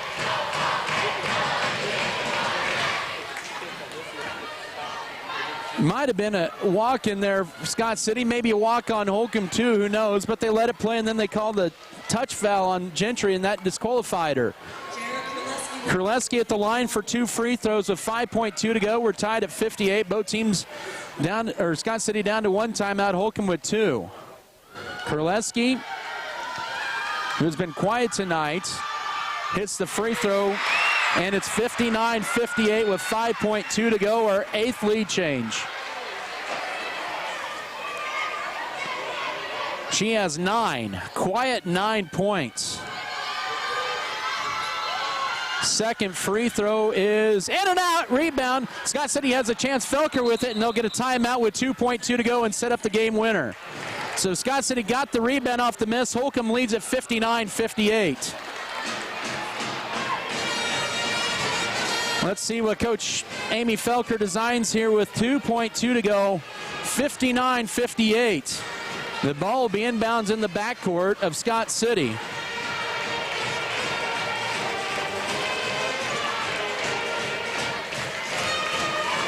But what an effort by both teams here tonight. Lady Beavers with career 9th from Kendall Gentry just got dismissed a little bit ago with 5.2 to go at 23 points. Megan Trout with a career high with 17. Avery Lewis, she has 11 points, just 2 off a season high and 3 off a career high. Scott City just needs maybe a foul. It'll be Kramer to inbound it. We'll see if Holcomb will burn a timeout and see what Scott City sets up in. The Beavers have no timeouts. Let's see, here we go. Kramer to trigger it in. They need to get it in here. They do get it to Felker. Oh, and Scott City will not get a shot. Oh, they do, and the block, no foul call.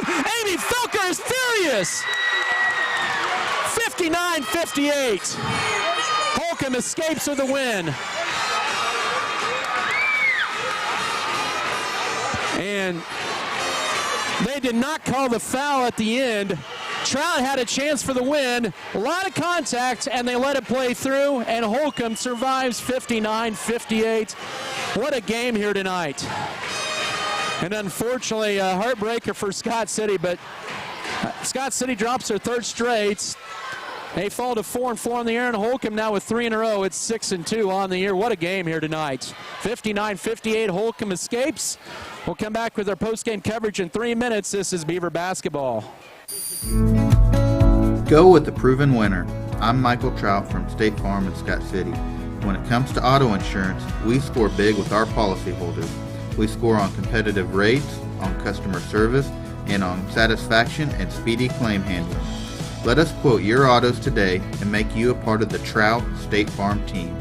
Call or stop by Michael Trout State Farm and you can be assured of our personal best. Go with the winner, Michael Trout State Farm, Scott City.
Western State Bank proudly supports Scott Community High School students and athletes as they prepare for another great year of achievements. Just as our students prepare for another successful year, we encourage you to be prepared for whatever life may bring you. Stop in and talk with the knowledgeable staff at Western State Bank, whether it be a new home loan, financing for your business, or any one of our checking and savings account options. We're here to help you. Make sure to check out all of our internet banking options provided at WSBKS.com.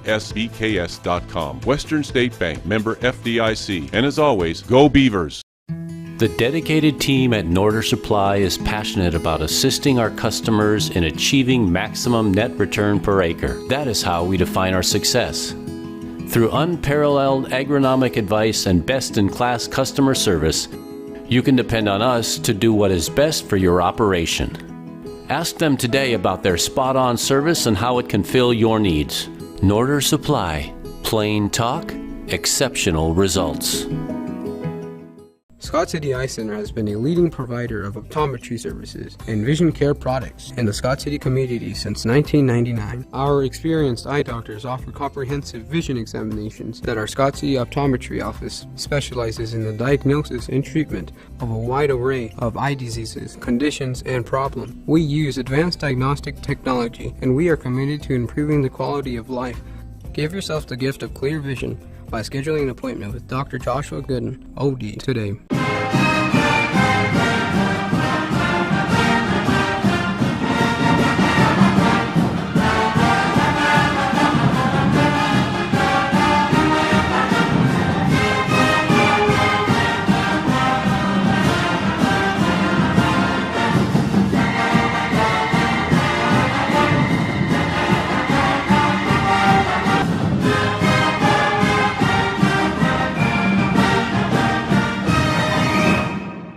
Of practice in the last 2 weeks, and lack of all being together for maybe the first time in over a week since before they were scheduled to play Hugoton last week.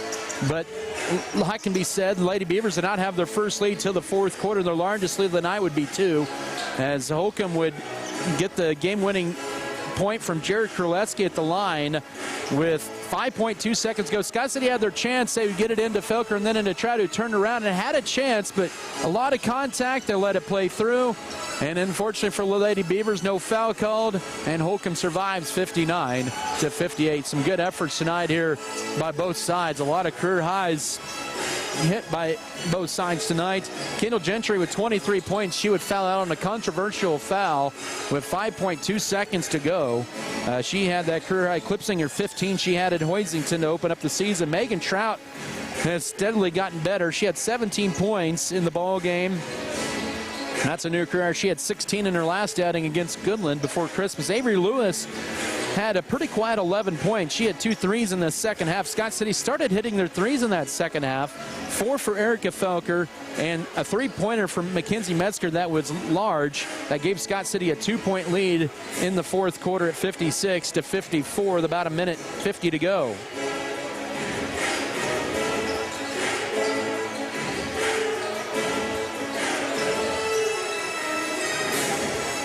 And for Scott City tonight, they would have a total of 16 fouls. They did have about 15, or actually 14, make that 13 turnovers. They had 7 steals, 14 defensive rebounds, 7 offensive boards, 21 rebounds unofficially. For Holcomb, Hallie Jones had a career high of 36. She actually had 27 in this building a year ago against Scott City. And then 9 for Jared Kraleski. She put Holcomb up for good with 5.2 seconds to go in the ball game at 59-58 with one of her 2 free throws. She was held in check tonight by Scott City. 5 tonight for Bella Galliard, who had a big 3 in the fourth quarter. Brooklyn Denniston came up big at the line in the fourth quarter, went 3 of 4 at the line for her 3 points. 4 for Jaylee Wickwar. 2 tonight for Emily Resendez. That came in the first quarter. Holcomb was 14 of 21 the line. Scott City was 6 of 10. The Longhorns had 11 fouls. They had 13 turnovers, 6 steals, 16 defensive rebounds, 7 offensive boards, 23 rebounds. So the rebounds ended up evening themselves out at the end, but a heartbreaker for the Lady Beavers. But I tell you what, they can take a lot from this one in their victory here tonight by the count of 59-58. Holcomb wins it. Let's take a 2-minute timeout. We'll come back with our boys pregame and head coach Brian Gentry. We'll do that once again in 2 minutes. This is Scott City Beaver basketball. You know how they say the most important. Women at every stage of life want a healthcare experience uniquely theirs, where excellence meets elegance and healthcare is personalized just for you. Scott County Hospital and Scott City Clinic's skilled physicians and nurses will help your family prepare for the birth of your baby. The private, comfortable, secure rooms for labor, delivery, and postpartum care include jacuzzi tubs for pain management during labor. Call Scott City Clinic to set an appointment today. We put our heart in healthcare.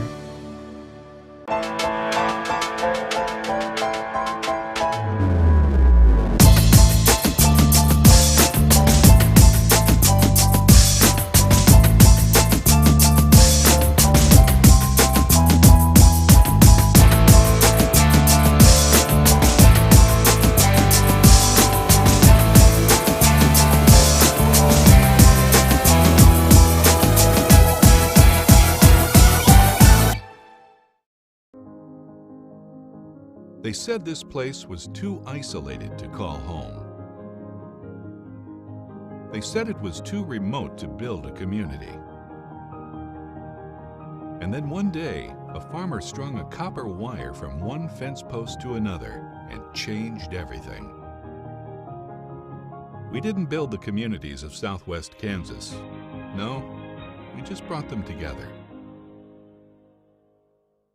Fairleigh Feed Yard is dedicated to investing in our facilities and staff to provide the best experience possible for the cattle feeder and, in the end, the consumers of our product. We are always in the market to purchase corn and other commodities from local producers. Call our office at 620-872-2111 for current pricing. Our dedicated employees and their families are very important to us, and we are proud of their children that are current beavers and individuals that will grow into those roles in the future. Fairleigh Feed Yard is privileged to support Scott City youth and are honored to cheer on the Beavers. The world needs more farmers. People who know the land. People who support rural communities. People who are as diverse as each acre they care for.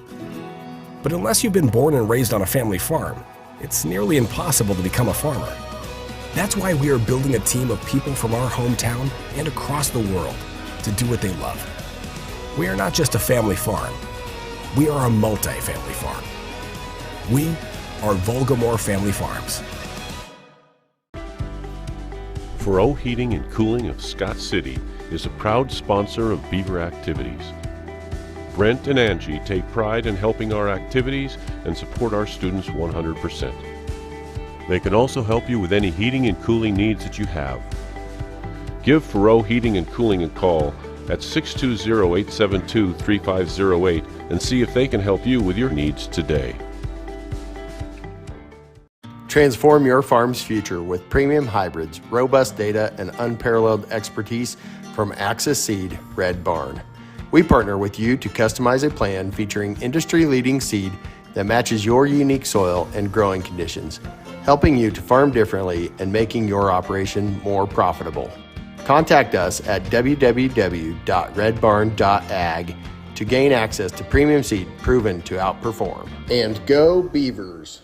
It's been kind of a weird couple weeks here. Thought maybe you get a game in last Friday, but could not because of the weather. And so have you guys been able to kind of wrangle up some practices and kind of stay competitive at the same time with the long layoff? Yeah, it's a layoff that I've never experienced. Last game being, December 19th, so big break.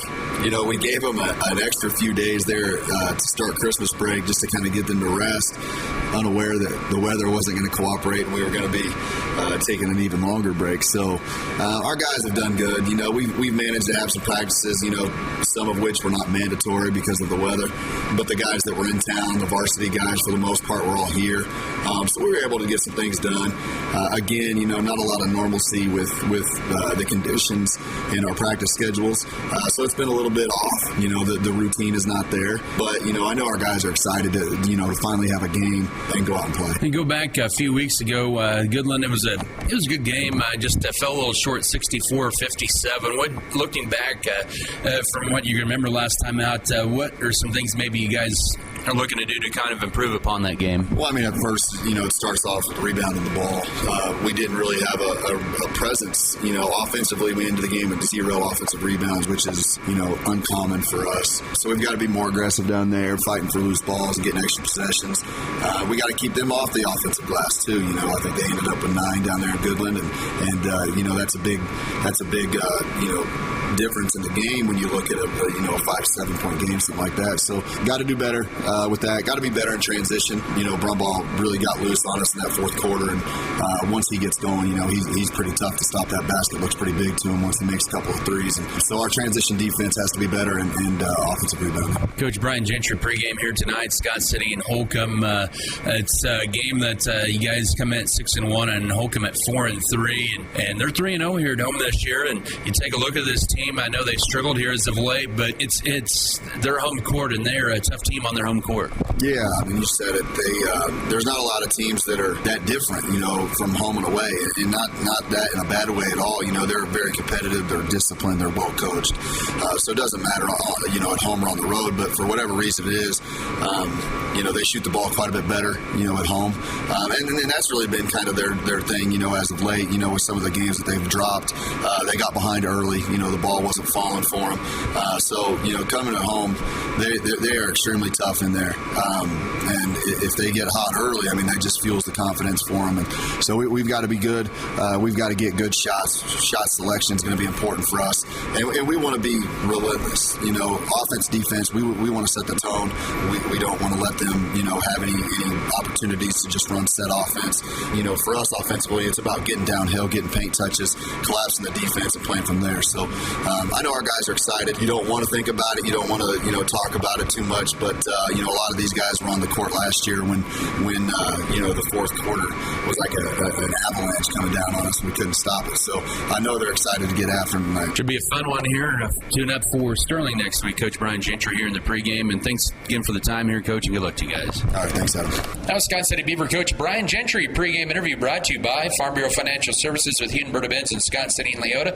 More to come in your pregame show. We'll have a breakdown of the matchup, also starters, keys of the game, and the tip-off after this timeout.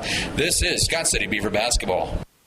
In the market for a new or used vehicle, check out J&R Car and Truck Center of Scott City. J&R Car and Truck has a fully trained service and parts staff for repairs on most makes and models of vehicles. Locally owned and operated, J&R Car and Truck Center provides new and used vehicles. Stop on in and check out jrcarandtruck.com for your next vehicle. J&R Car and Truck Center, your Chevrolet and GMC dealership in Scott City. BBN is supported by Shapland Real Estate, State Farm, The Original Grande, Bullertson Family Dentistry, Volgamore Family Farms, Western State Bank, Wood River Energy, Scott Community Foundation, Good Anesthesia and Pain Management Services. Fairleigh Feed Yard is dedicated to investing in our facilities and staff to provide the best experience possible for the cattle feeder and, in the end, the consumers of our product. We are always in the market to purchase corn and other commodities from local producers. Call our office at 620-872-2111 for current pricing. Our dedicated employees and their families are very important to us, and we are proud of their children that are current beavers and individuals that will grow into those roles in the future. Fairleigh Feed Yard is privileged to support Scott City youth and are honored to cheer on the Beavers. At American Implement, we know that our farmers and ranchers are getting up and going to work every morning to provide food, fuel, and fiber for the world. And even though time and technology keeps us constantly changing, one thing will always remain the same. We promise that we'll continue working right beside you. We appreciate all that you do for our country and our communities. From all of us at American Implement, thank you. And may God bless the American farmer and rancher.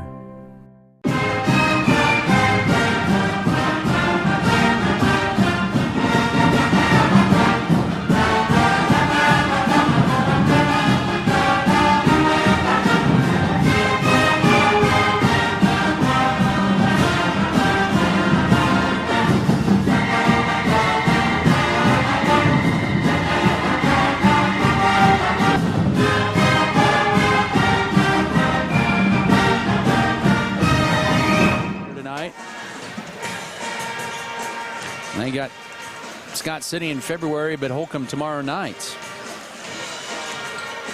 But we should take a look at this boys matchup.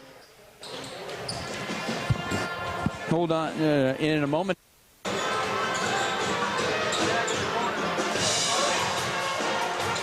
As we'll take a look at this matchup here tonight between Scott City and Holcomb here. Should be a fun boys game. I know Holcomb is 4-3 on the year. They've struggled losing 3 in a row, but all those games were away from home. They're 3-0 here at home. Actually 4-0 at home, but 3-0 on the road. So you can kind of call them maybe a Jekyll and Hyde team home on the road.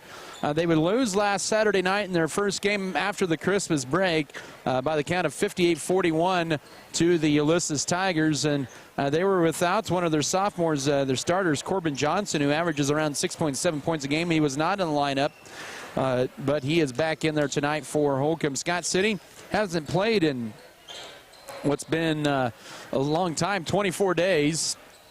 After they lost to Goodland in their first defeat of the year, 64-57 on the 19th of December, right before the Christmas break. And Scott City will have meeting number 66 all time in this series here tonight with them in Holcomb. The Beavers have a one-game lead in the series by the count of 33-32. They went 3 games a year ago. Scott City would win the first game on that Friday the 13th, and Scott City 56-43. They would lose in a tough battle here, 47-40 in the second meeting, and then we all remember what happened, unfortunately, for Scott City in the Sub-State opener. A 15-point lead evaporated in the fourth quarter. Holcomb would lead in the final for the first time with 24 seconds to go and win it 55-53, and stole one here from Scott City a year ago in the Sub-State first round. But long time has since then. We'll see how this turns up here tonight. So between these two programs, it should be a dogfight, a good rivalry matchup. For the Beavers, they've counted a lot on Jackson Rumford this year, 17 points, 7 rebounds, and 4 assists per game. But they've also got good production this year from Sage Steckline, the senior, at 12 points and 5 rebounds a game. And they also include in there some good contributions from Eloy Ruelas. He shot the ball well lately, 8 points a game. A team that's averaging 54 points per contest. And Beavers are shooting 63% the line. They've improved their three-point shooting the last couple of games. They're now at 29%. And they were 12 of 18 against Goodland in their final game before the Christmas break. And Scott City, one thing that you heard from Coach Gentry in the pregame is the offensive rebounding did not happen there in Goodland. They did not have an offensive board, and that might have been part of it. Why they lost that game to Goodland. Part of it as well was Goodland got hot in the fourth quarter, especially the Brumbaugh kid who hit bulk of his points in the fourth quarter. On the other side, Holcomb, as I mentioned, they won their first 4 games, beating Cimarron, Southwestern Heights, Meade, and Liberal, and then lost to Colby on the road by 5, lost to Goodland 60-43, and then lost to Ulysses, who's really kind of one of those, kind of like Holcomb, a Jekyll and Hyde team, 58-41. Holcomb has lost 3 in a row. They're 1-3 on the road, but 3-0 at home. They're led this year so far. Brody Dennison, sophomore, around 10 points. Caden Hardy, 9. Drayton Ole, 8. Corbin Johnson, 6.7 points per ball game. That's the bulk of their scoring. That averages 49 points per ball game. They're a team that shoots 26% from 3 and 39% from the floor. But will be a good, formidable opponent tonight here for Scott City. They were led in their last outing, 58-41. They were led by Caden Hardy with 9 points. Brody Denniston and Aiden Brown came off the bench with 7 for Holcomb. They were missing Corbin Johnson, who's a good scorer, a sophomore in that game as well. But we should see what Scott City has up their sleeve here tonight. It's going to be interesting. Both teams not practicing a lot this week. Of course, no school Monday, Tuesday, Wednesday. Only maybe a little advantage as Holcomb had 1 game at least here prior to tonight's matchup. They'll have to turn around in 24 hours and take on Lakin on the road tomorrow night. Let's come back in 2 minutes, and we'll come back with your starters, keys of the game, and the tip-off. Back in 2 minutes. This is Scott City Beaver basketball.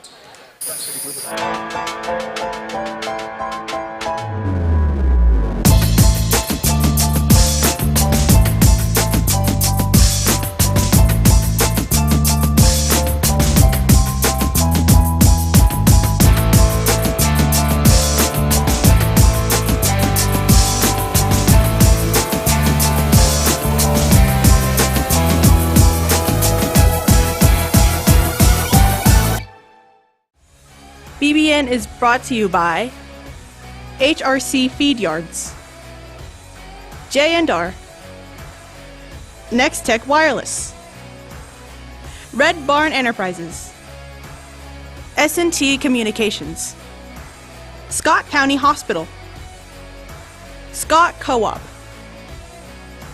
Security State Bank, Turner Sheet Metal,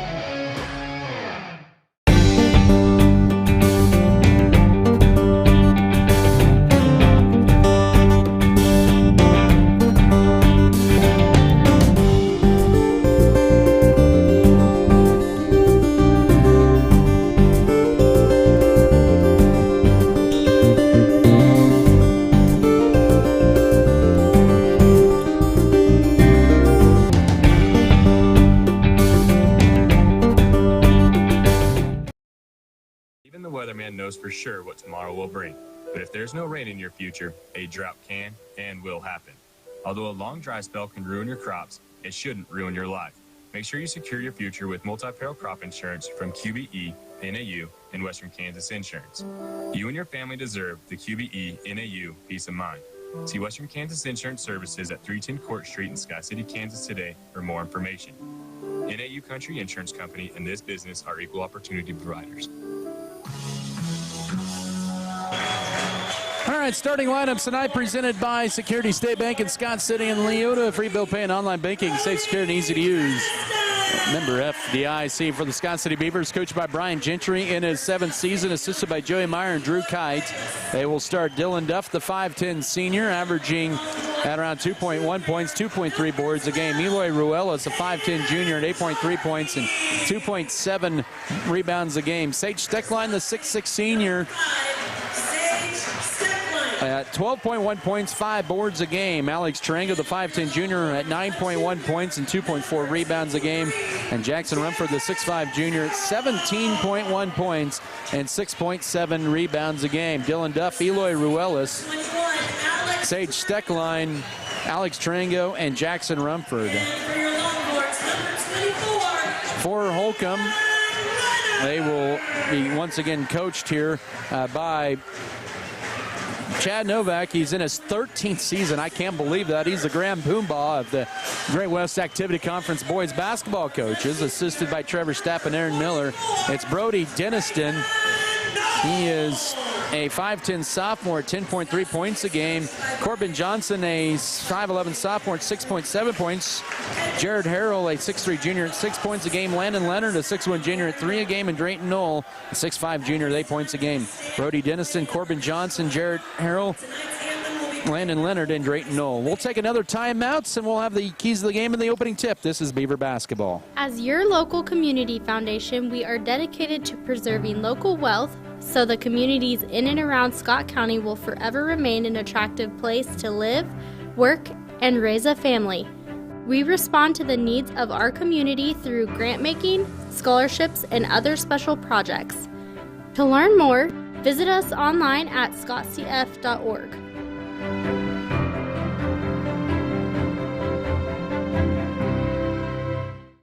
BBN is supported by Norder Supply, Lone Tree Farms, Pioneer Communications, Beaver Booster Club, White's Food Liner, Scott City Eye Center, Shells, Flowers, and more, Scott City Pharmacy, Giftologists.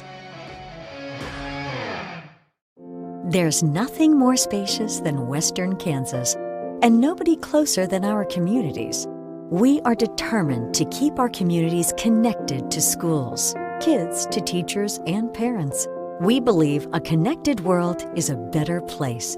We are more than what we do for our hometowns. It's what we do with our hometowns. S&T is proud to be your family, your friends, your neighbor.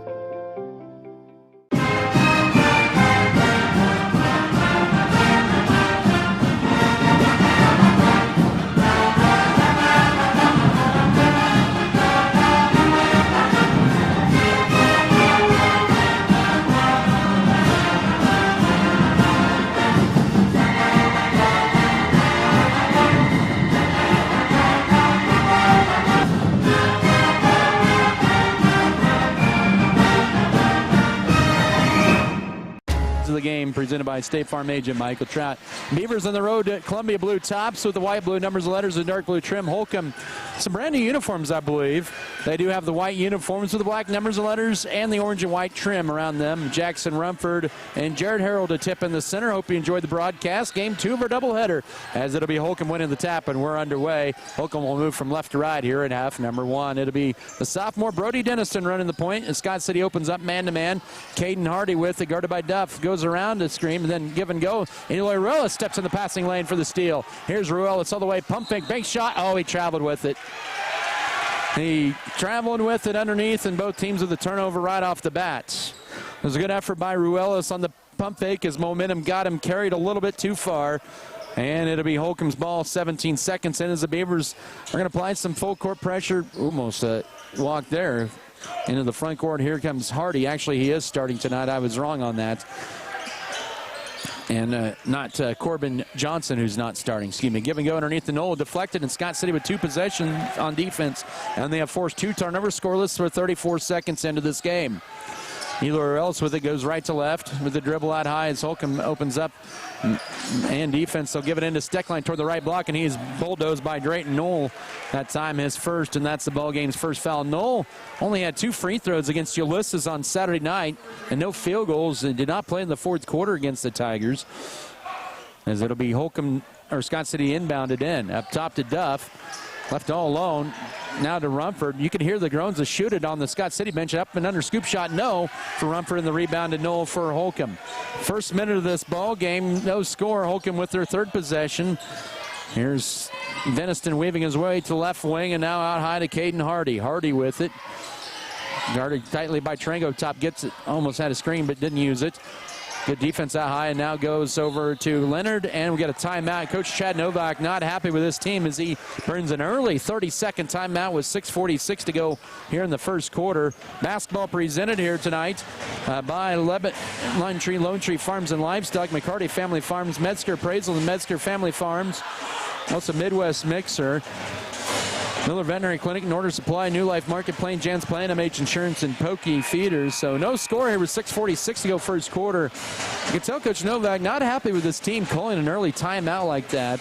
Scoreless here. They've had 2 possessions and 2 turnovers. Scott City had a banked shot by Eloy Ruelas, so it was wiped out on a turnover. Traveling violation, and then Rumford missed a scoop shot on the right side on Scott City's second trip down. So, 6:40 to go first quarter. No score still. Holcomb yet to attempt a shot. Up top with it is Caden Hardy. Drives right side now to Denniston, guarded by Ruelas up top. Entry feed in and Knoll at the block, looking to back his way in. He does on Rumford. Hook shot right side, too strong. The rebound crashed by Jackson Rumford for Scott City. No score here as the Beavers with the ball in transition. Duff now will fire the 3. He'll bury the 3. His 5th triple of the year, and Scott City leads 3-0 with 6:18 to go here in the first quarter. So Scott City gets the points off the rebound off the defensive board. And now a steal, 3rd turnover and 4 possessions here for Holcomb. Scott City with it. Ruelas left side to Duff. 6 minutes to go in the first. Holcomb extending out their zone. 3-0. Scott City leads it. Right side to Tarango. He'll look to penetrate up top to Duff. He'll try a straightaway triple. That one is crawling off. Had a good look, and the rebound to Drayton Knoll for Holcomb. 3-0 Beaver lead. Holcomb with the ball. 5:48 to work in the first quarter. That was a good look for Duff up top. And now here's a stop pop 3 for Hardy short. Rebound loose, and it's Knoll with his 3rd board already. Looking to drive in, gets it stripped in the 4th Holcomb turnover. Here's Scott City in transition. We got a whistle and a travel on Scott City. Their 2nd turnover of the period comes at the 5:33 mark of the first quarter. We're at 3-0 for Scott City. It hasn't been a pretty start for either side. As entering in is going to be Corbin Johnson. He'll replace Drayton Knoll. So Holcomb, just like that, goes immediately smaller. As Knoll is 6'5" and a wide body frame, about 280 pounds. He was a force on the Holcomb line this year. 5:28 here in the first. 3-0 still for Scott City. With it is Landon Leonard. Right side to Denniston. Back up top. Here's Corbin Johnson driving in, going around Duff, and bank shot crawls off. Rebound loose and picked up by Holcomb, and their 4th offensive rebound of the game. And they'll have another crack at it. A tie, no. Rebound ripped away by Johnson over Duff, and he'll go in, and he'll be fouled, and he'll get 2 free throws. So Holcomb with too many opportunities for Scott City there, and they'll have 2 free throws here with 5:08 to go first quarter. Scott City's first foul. That'll be a foul on Duff. Johnson to the line, and Holcomb is on the board here with 5:08 to go first quarter. And Avery Nolan to replace Dylan Duff. Nolan, his third game back this year, 6'3 senior, at 5.5 points through 2 games. 3-1 Scott City, 5:08 here in the first, and make it 3-2. So Johnson sinks a couple there. And it's 3-2. With it is Steckline up top to Avery Knoll. Goes around the screen up top, looking to drive in. Jump stops just inside the foul line. Give and go to Rumford behind, deflected, and that's going to be last touch by, they're going to say last touch by Holcomb. A break for the Beavers there with 4:53 to go first quarter. Holcomb with 4 turnovers, Scott City 2. 3-2 Scott City advantage. Inbound into Rumford up top to Steckline. They're working around. Here, nice cut to Rumford underneath. Lets the defender go by, and he kisses it off the glass. He has his first basket, 5-2, 4:43 to go first quarter.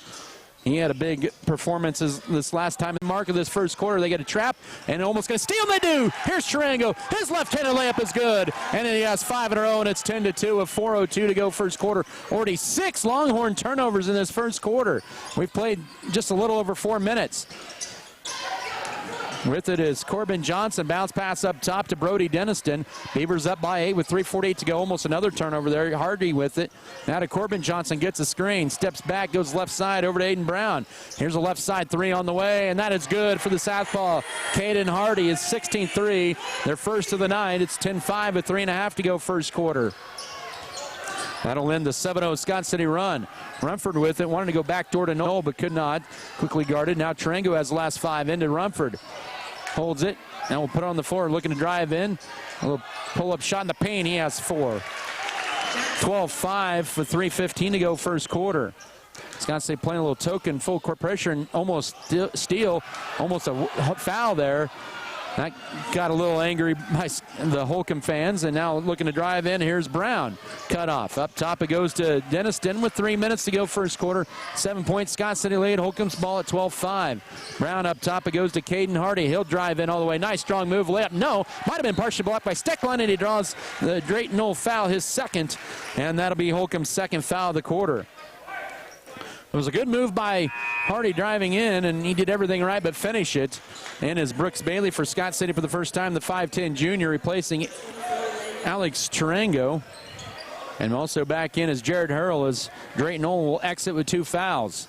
As also out is Caden Hardy with 2:44 to go first quarter. In it goes to Rumford. He'll kiss it off the glass, and it's 14-5. He has 6. 2:38 to go first quarter. A 30-second timeout taken by Coach Chad Novak, and Scott City off to a hot start. They have hit 4. Make that 5 of the first 7 shots, and now up 14-5 with 2:38 to go first period. Basketball presented by Precision Ag and Seed, Our Brothers Auto Body Mechanic, Richards Financial Services, Road and Beaton Green Agency, Scott City Eye Center, Scott City Pharmacist, and Scott Community Foundation. Also want to thank J&R Car and Truck Center for providing transportation. You can view their new and pre-owned inventory in their lot at J&R Car and Truck Center. That's 5th Street, Scott City, online, jrcarandtruck.com. A 9-point Scott City lead on 5 of 7 shooting at 14-5, but they're getting a lot of high percentage shots to go along with a couple threes. 5 points so far for Alex Chirango, and 4 for Jackson Rumford.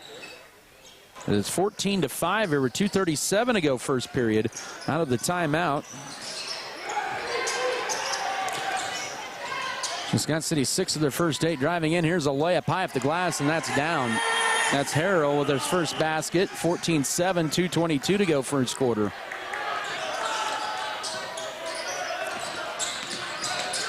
.215 to work. Here's Noel. He'll try a 3. Short. Rebound Holcomb. And with it is going to be Landon Leonard. Already has his second rebound of the ball game. Approaching 2 minutes to go. 14-7 for Holcomb. Here's a screen for Leonard. Bounce pass deflected, and Noel saves it into play. Flips it right into the hands of Rumford. And here's Scott City down the floor. Steckline backside to Bailey. Now we'll kick it to a cutting Avery. Noel lays it. Oh, he missed it. Short. He had it there, but rebound to Holcomb. Scott City did everything right but finish it on that possession as we're under 100 seconds to go first quarter. Now Corbin Johnson launches a three, barely draws iron, and Jackson Rumford collects the board. His second. He has all of Scott City's rebounds in this first quarter. The minute 28 to go, Eloy Ruelas drives in, kicks it right side to Brooks Bailey as Ruelas had to dish it off to avoid being called for travel into stack line. Catches it, power dribble goes up, and that's going to be a charge. And Denniston with some good acting that the official bought the sell. That'll be Steckline's first, City's second. Here with 1:17 to go first quarter. As that will be Corbin Johnson and also Landon Leonard. Holcomb with the ball down 7, minute 13 to go first quarter. Longhorns have already burned 2 timeouts in this first quarter. We're down to the final minute. With it here is Caden Hardy, drives in, kicks it out high, open three on the way, good. Jared Harrell with 5 in a row, and it's a 4-point game with the final minute of this first quarter.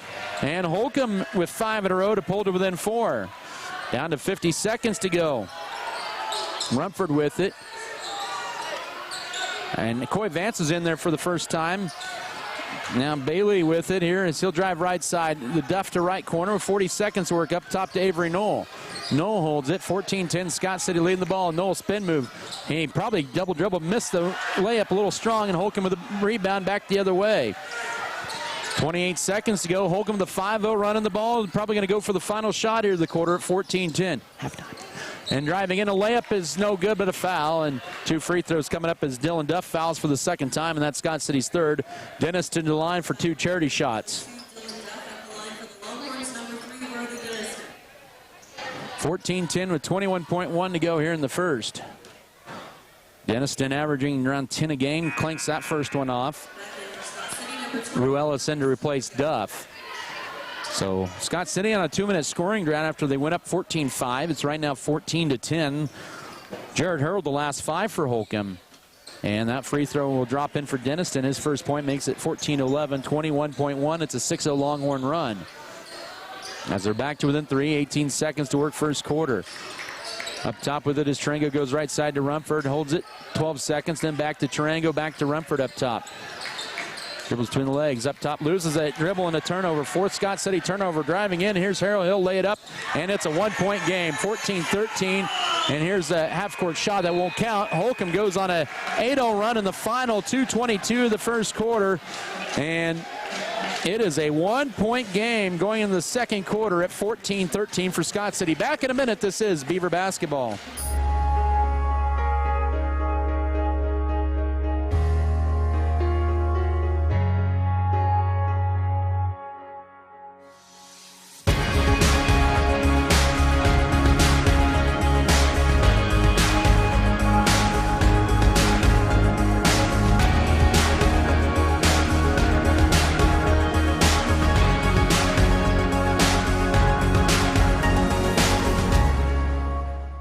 Sports have this amazing way of making a positive impact in our community, whether it's helping children, boosting local economies, or creating role models. That's our goal at American Implement, too.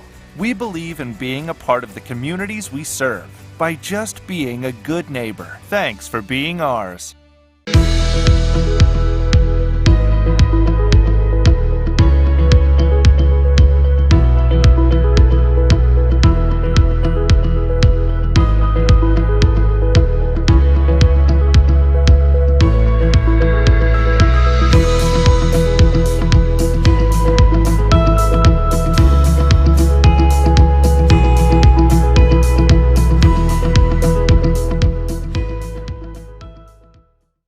Had 7 turnovers in that first quarter. Scott City had a 14-5 lead with 2:38 to go first quarter and a whistle, and that's going to be a carrying violation, and the Longhorns commit turnover number 8. Scott City was led by Alex Tarango with 5 and Rumford with 4. 14-13, 7:35 to go first half. The Beavers got off hot shooting and then had some turnovers along the way and missed a couple of easy shots in that end of the first quarter. 7 for Jared Harrell and for Holcomb, and driving in is Noel. He'll draw a foul on the floor. That'll be Holcomb's first foul of the second quarter.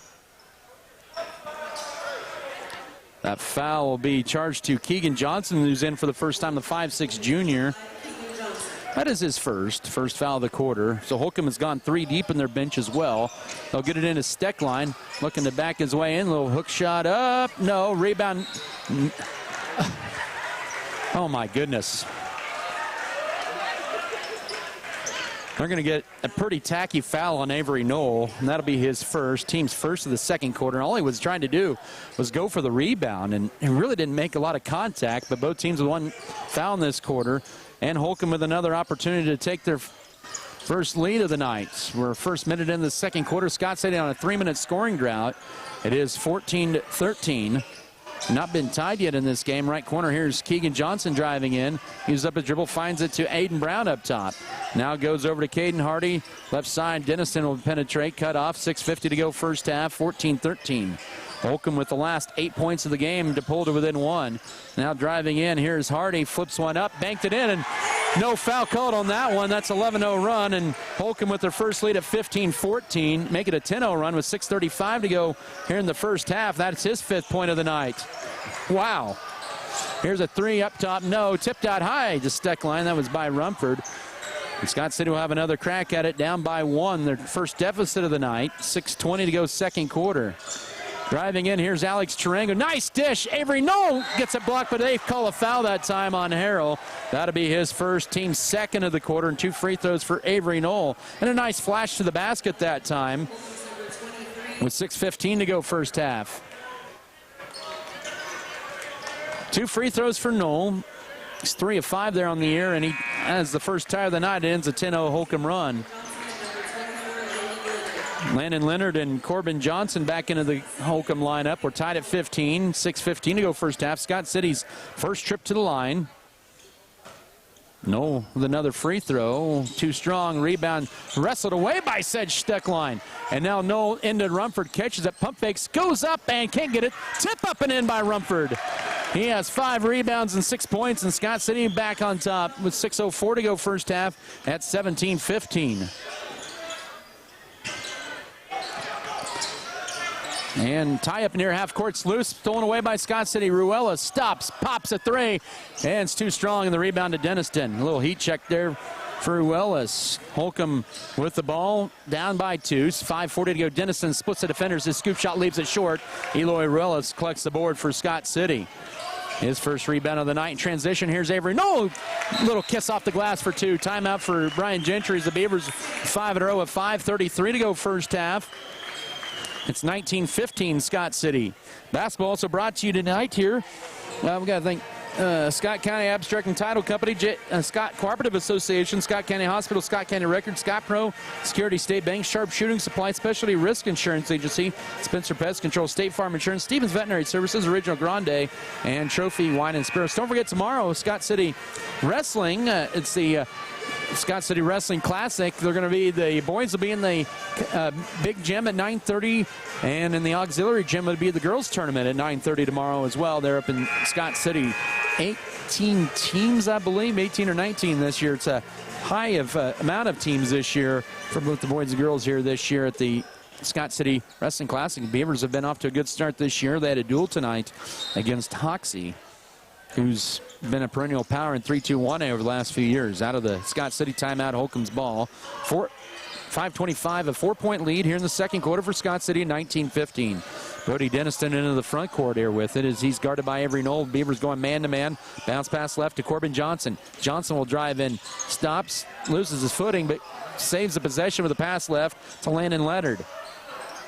Back up top to Denniston. Now back, it goes over left wing to Landon Leonard. Up top, here's Johnson looking to penetrate as he lowers his shoulder, and they're going to draw a pushing foul on that. They've called some interesting calls both ways. That'll be on Alex Tarango, his first. Team's second of the quarter. Both teams now with 2 fouls this period.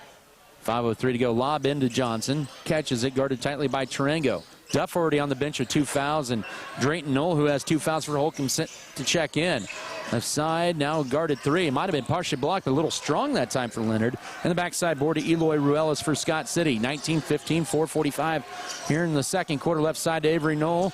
Now to Tarango, looking to put on the floor, trying to get it in a Steckline, but can't. Up top, it'll go to Knoll.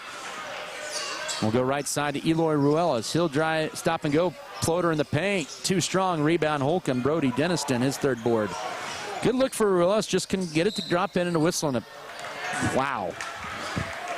That was a tight foul call on Eloy Ruelas. They're calling the game, boys game, it seems like a little tighter than they are the girls, but it's been consistently that way.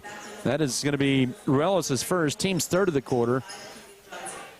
Keegan Johnson also back in the Holcomb lineup. Scott City with their regular 5 in, 4 of their 5 starters in. 4:25 here in the second, 19-15 Scott City lead, Holcomb ball. They get it into Jared Harrell. Up top, they try to get it in Knoll. It loses a bit. Probably got away with the walk. Puts up a tough shot. Can't get it to go. Fight for the rebound. Last touch. They'll actually give it to Scott City. Not a lot of contact and no foul there. And back in is going to, or in for the first time, is Camden Volgamore to replace Alex Tarango, the 6'1 junior, for his third game this year. Knoll 0 for 3 from the floor. 4 minutes to go first half. 4-point Scott City lead. Driving in is Eloy Ruelas. Someone gets it stripped. Now needs help to avoid a 5 count and then stolen away by Corbin Johnson. Scott City with their 6th turnover, still at 19-15. We've been there for 2.5 minutes, and that's going to be a push on Scott City, and that'll be their 4th team foul of the quarter, excuse me. That'll be on Camden Volgamore, his first. It'll be Hardy to inbound it in for Holcomb. They're on a 3-minute scoring drought. And that'll end on the 3 by Corbin Johnson. He has 5. 19-18 with 3:45 to go first half. Feels like Scott City could be pulling away, but Holcomb's hanging in here in this first half. They led at 1 point, 15-14 to begin the second quarter. Ruelas looking to drive in. No look pass to Volgamore. Now up top, here's Knoll into Rumford backing his way in. Little hook shot up, and that's a nice answer back. 21-18. He has now 10.5. 3:22 to go second quarter. Scott City's lead is back at 3, 21-18. I'll work it up top to Caden Hardy. Hardy with it goes left with the pass to Jared Harrell, and it goes to Knoll looking to bull his way in, goes up, won't get it to go. They'll get a pushing foul on 2 free throws. And Rumford's like, I was straight up, and then they get the foul call here, and that'll be Rumford's first, and that's already the 4th foul, make that the 5th foul on Scott City this period, just 2 on Holcomb, with 3:07 to go second quarter. So Knoll at the line, looking for his first point of the night, and that one will rim in and out. Scott City will open up their play in the Sterling Invitational on Tuesday against the Kingman Eagles. Now they'll have Hugoton or Hutch Trinity if they win in the first round. Knoll hits 1 out of 2, makes it 21-19. 3:07 to go first half. Holcomb is now 4 of 6 from the line this first half. Scott City is 1 of 2. 3 minutes to go first half. Back in is Aiden Brown for Holcomb. Scott City only up by 2 at 21-19. Nice give and go to Rumford. Back his way in. Bank shot is, halfway in and out, but no with the rebound. Flips it up. No, got his own rebound again and gets it back to Volgamore. Rumford with it. Holds it. So good defense, or good offensive boarding that time by Scott City. With it is Ruelas with 2:40 to go here in the first half. And now with it is Knoll. Back here's Ruelas with it. Scott City with a 2-point lead. And it goes Knoll trying to drive in. Bank shot. He rushed it too strong, and then he commits a foul. And that'll be a second, and that'll send Knoll to line for 2 free throws. Man, Scott City did everything right there. 3 opportunities, but missed opportunities. And Knoll now was second. The difference in the last names between Avery Knoll and Drayton Knoll is Drayton has a K on his to lead it. And he's at the line for 2 free throws. Missed opportunities there for the Beavers. Knoll trying to tie it up here, too strong in the first. As back in is going to be Dylan Duff and Alex Tarango, Camden Volgamore, and Avery Knoll out. Jared Harrell back in, replacing Aiden Brown. So we're still at 21-19. 2:26 to go second quarter. Scott City so far led by Jackson Rumford with 10. And Knoll with 2 of 4 at the line. He made his second one for the second time, 21-20. 2:24 to go first half. Scott City's lead back down to 1. Top to go right side now to Tarango. Here's Duff, goes left side to Ruelas. They'll lob it into Steckline, back up top to Duff. He'll fire an open 3. Can he get in there? No, and the rebound to Holcomb. had a good look there. Scott City's gone cold from the floor here. Caden Hardy with it, guarded tightly by Trango in the backcourt. Scott City has to be careful here and not get Trango into his second foul.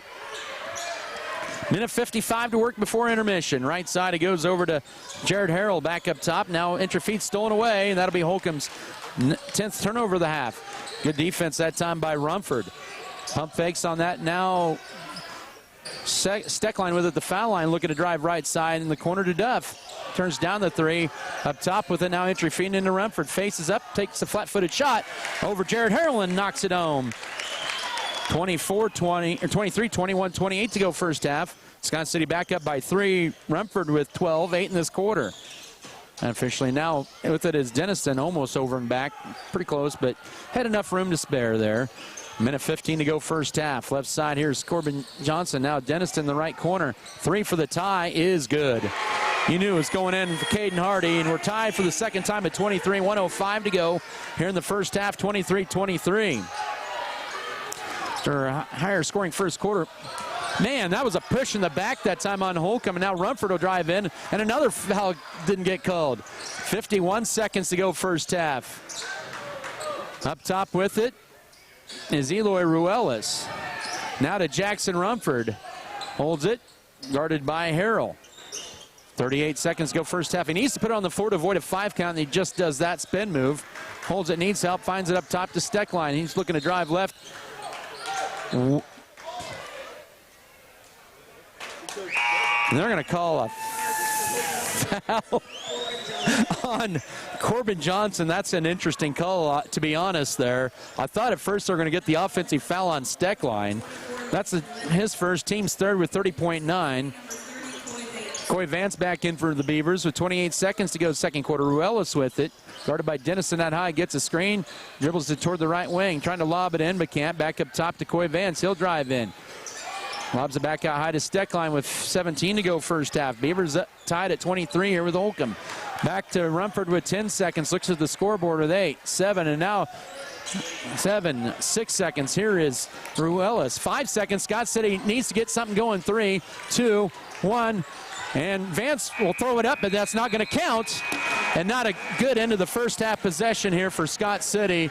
They lost track of time, and we're tied at 23 at the break between Scott City and Holcomb. We'll step aside for maybe a 2-minute timeout. This is Scott City Beaver basketball. BBN is brought to you by American Implement, All-in-One Wash, B&H Paving, Fairley Company, Faroe Heating and Cooling, First National Bank, Great Western Tire, Harris Chiropractic.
First National Bank of Scott City. One of the few places left that you could call today and speak with a person and be greeted at the door with a friendly face. Come see us at First National Bank, where you will feel at home. Let us help you with your banking needs, whether it be setting up a checking account, savings account, CD, or getting a loan for that new vehicle or home you have been dreaming about. Member FDIC, an equal housing lender. We believe investing in our community is how we make a lasting impact. It's about more than just providing wireless services. We believe in rolling up our sleeves and working side by side with local organizations. Whether you're sharing cherished moments, staying updated on trends, or exploring your surroundings, we're there to keep you connected. Next Tech Wireless. We are Kansas.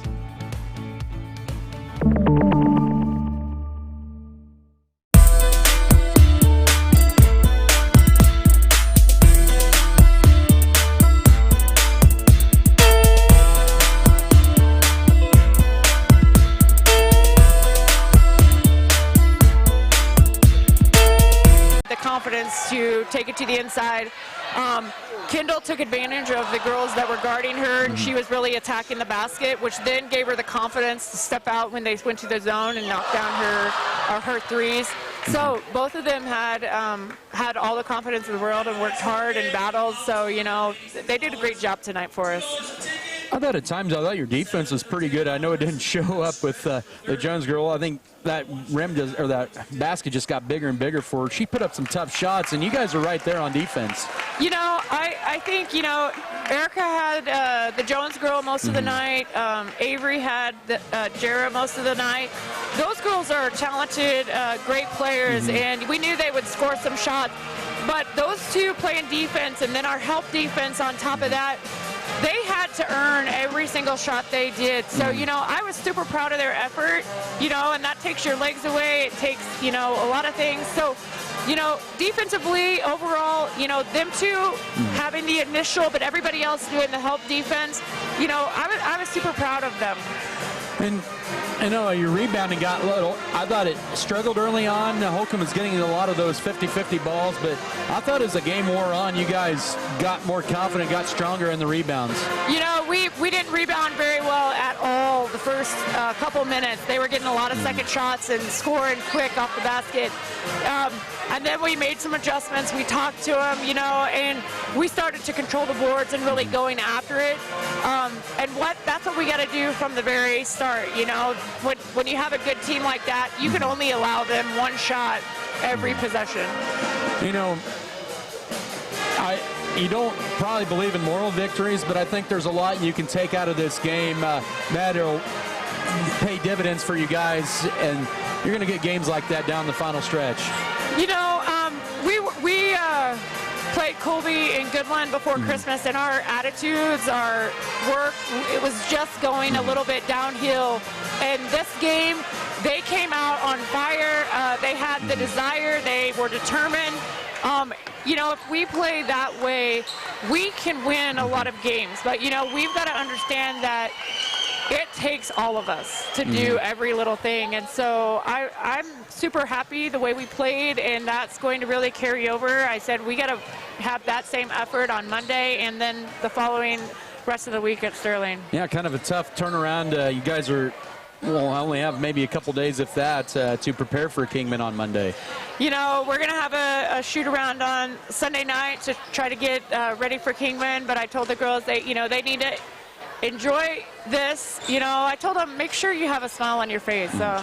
Take the positives away from tonight. You know, it was a win in every category except the scoreboard. Absolutely. Coach Amy Felker joining me here, and thanks again, Coach, and we'll see you next week at Sterling for a busy week. Thanks, Adam. All right, once again, Coach Amy Felker joining me, recapping the girls' game, a heartbreaker for Lady Beavers, but what a fun game there tonight, 59-58. We'll take a 2-minute timeout. We'll come back with some first-half stats real quickly, and then set you up for the second half. Back in 2 minutes, this is Beaver basketball. Adding value to our community has been our priority since day one. That's why the Scott Co-op is here with 8 elevator locations, 2 service stations, 5 card trolls, bulk fuel and oil delivery, as well as a full-service agronomy department, including agronomy services, seed, chemical, fertilizer, system application. Visit us online at scottcoop.com or download our app for more information. Scott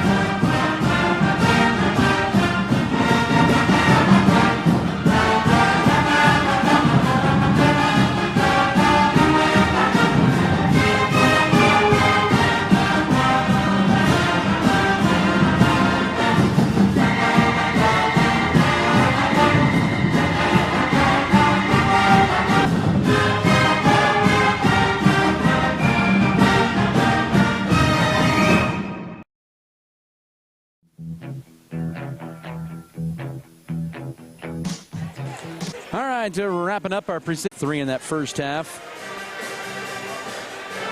And, well, there we go. We got the scoring there for the first half. I apologize. So how about that? 12 for Rumford, 5 for Tarango, 3 for Knoll, and 3 for Duff in that first half for Scott City. For Holcomb, they were led in scoring. Caden Hardy had 2 threes. He had 8.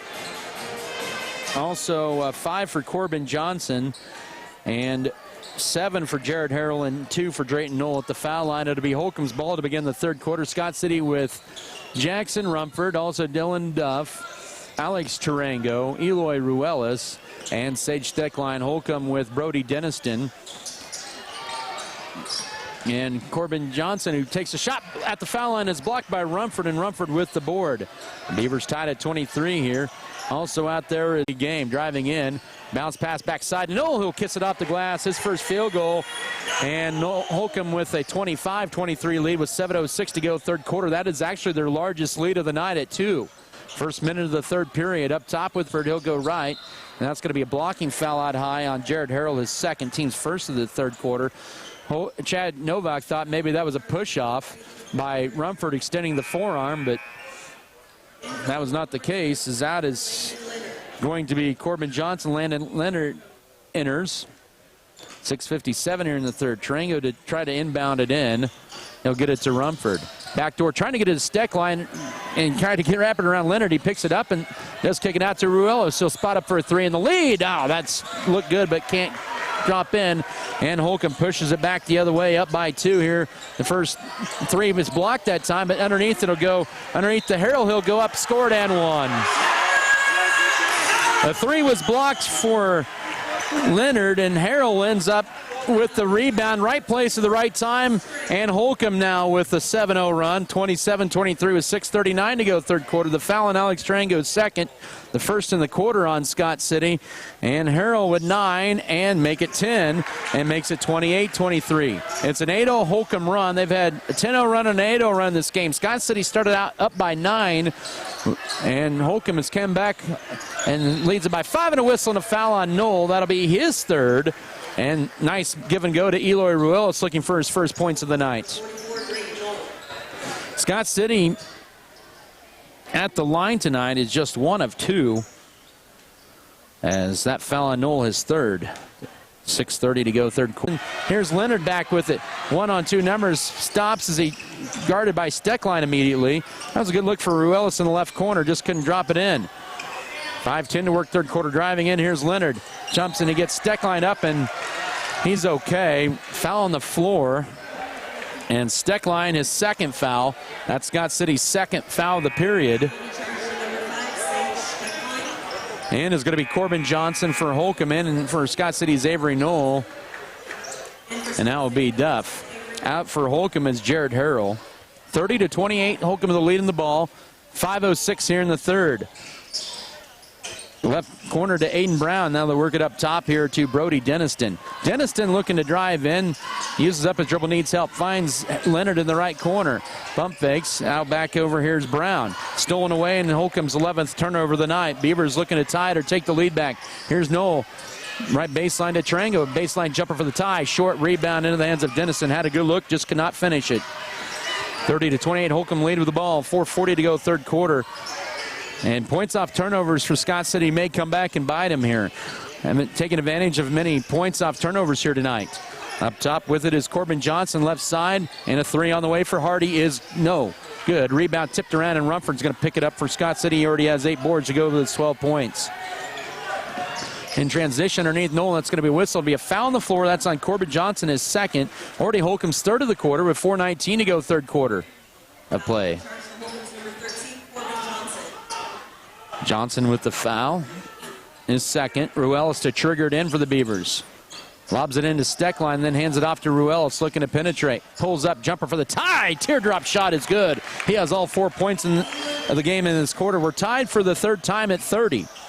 4:08 to go third quarter. So both teams 7 points apiece here in the first 4 minutes of the second half. Holcomb breaks the full court press in the hands of Corbin Johnson.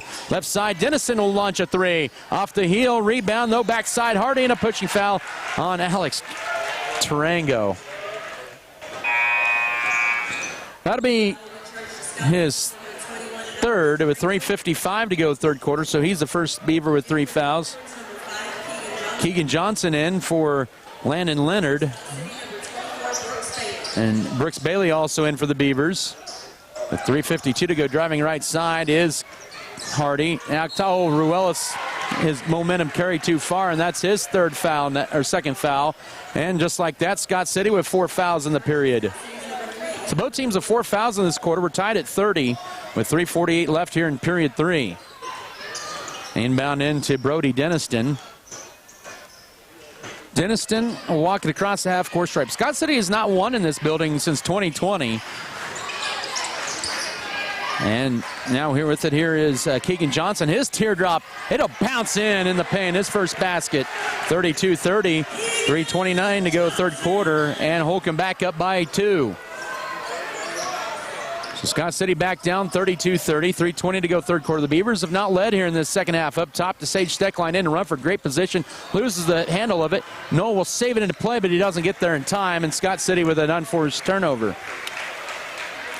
The power dribble lost out of the hands of Rumford, and Holcomb with the ball up by 2 with 3:13 here in the third at 32-30.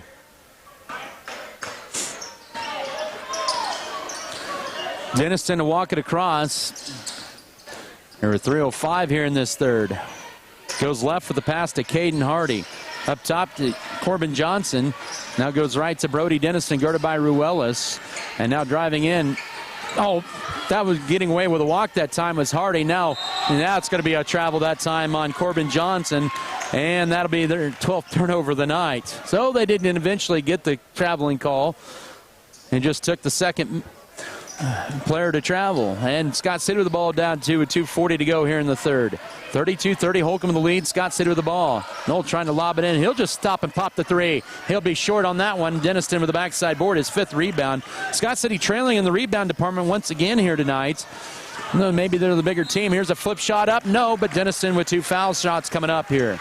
Team foul number 5 on Scott City this quarter. That foul on Brooks Bailey, his first. Almost get the feeling that the pace is favoring Holcomb more so than Scott City. I think Scott City maybe would like to swing it around quicker, but credit Holcomb with their defense as well, making this a half-court game. Denniston in the line where he's 1 of 2 there tonight. And he's now 2 of 3, and it's a 3-point Longhorn lead with 2:29 to go third quarter at 33-30. Jared Harrell back in. Also Landon Leonard back in for Holcomb as Corbin Johnson and Aiden Brown exit. And Denniston misses a second. Jackson Rumford gets the board. He's been scoreless in this half after having 12 in the first half. 33-30, 2:20 to go here in this third frame. Scott City with an opportunity here. Pulled within 1, and Avery Knoll does on the right baseline his 5th point. 33-32, 2:13 to go third quarter. They apply a little pressure. Holcomb breaks it, though. With it is Caden Hardy. He'll go left for the pass to Denniston. He'll penetrate. Almost a foul. Shot up too strong in the rebound, Avery Knoll. Scott City has a chance to take their first lead of the half. Rumford with the left wing. Minute 55 to work here in the third. Holds it. Now we'll get it to Steckline up top. Look behind you. There we go. In the half-court circle to Ruelas. Minute 45 to work third period. Driving in right side. Here's Bailey for a deep 3. No. Rebound tipped around, and Eloy Ruelas ends up with it for Scott City. And another opportunity for Scott City to take the lead back. They have not led this second half. But as we go to 90 seconds to work third quarter. Bailey up top. Now it's into Rumford catching. He's fouled by Jared Harrell. And that'll be Harrell's 4th foul, I believe, with 1:28 to go third quarter.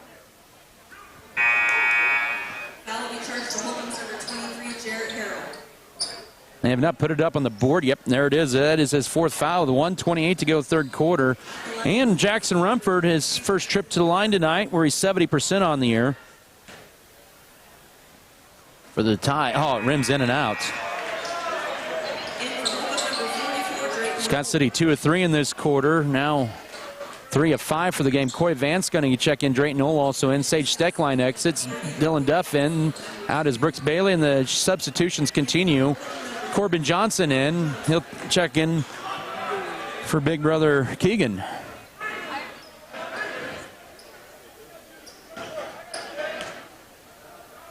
Second free throw for the tie. That's nothing but net. And we're tied for the 4th time at 33. 1:27 to go third quarter. Rumford with a baker's dozen tonight. Pressure by Scott City. Holcomb does breaking in the front court. So Holcomb now without Jared Harrell with 10 points. He's on the bench with 4 fouls and Knoll. And that's going to be a charge and a good sell that time by Jackson Rumford. And that puts Knoll on the bench with his 4th foul with 1:14 to go third quarter.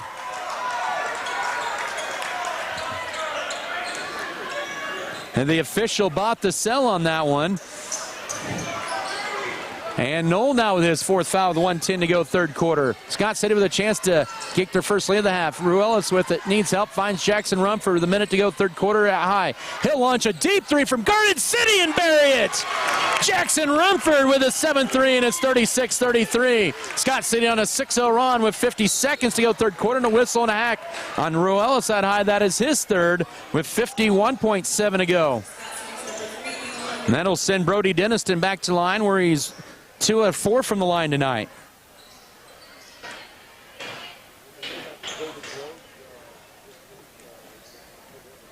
Holcomb was 5 of 8 in the half the line. Denniston hits that one to make it 36-34 with 51.7 to go third quarter. And back in is Aiden Brown and out is Eloy Ruelas for Scott City. As Camden Volgamore back into the Scott City lineup. 36-34, make it 36-35. Had a lot of free throws here in this quarter. The Beaver lead is at 1. 49 seconds here in the third. Duff with it. He's had a big 3 in the second half. He has 6 on a pair of threes. They collapse immediately on Rumford. Now needs help. Finds it up top to Volgamore. Looking to go right side. Vance with it. Rumford with it, looking to penetrate. He is 16 in the game, trying to make it 18. He can't get the bank shot to go. The rebound and wrestled away, and they're going to get a pushing foul on Scott City that'll send Holcomb to the line. And that'll be on Camden Volgamore, his 2nd. And that should not send Denniston to the line. I think Brown was fouled before really Denniston, but they're going to say it was a foul Denniston there. His 5th and 6th free throws of the quarter. He is 3 of 4 in the quarter at the line. Yes, and ties it up here at 36. Our 5th tie of the night. 36 all, 29.8 to go third quarter.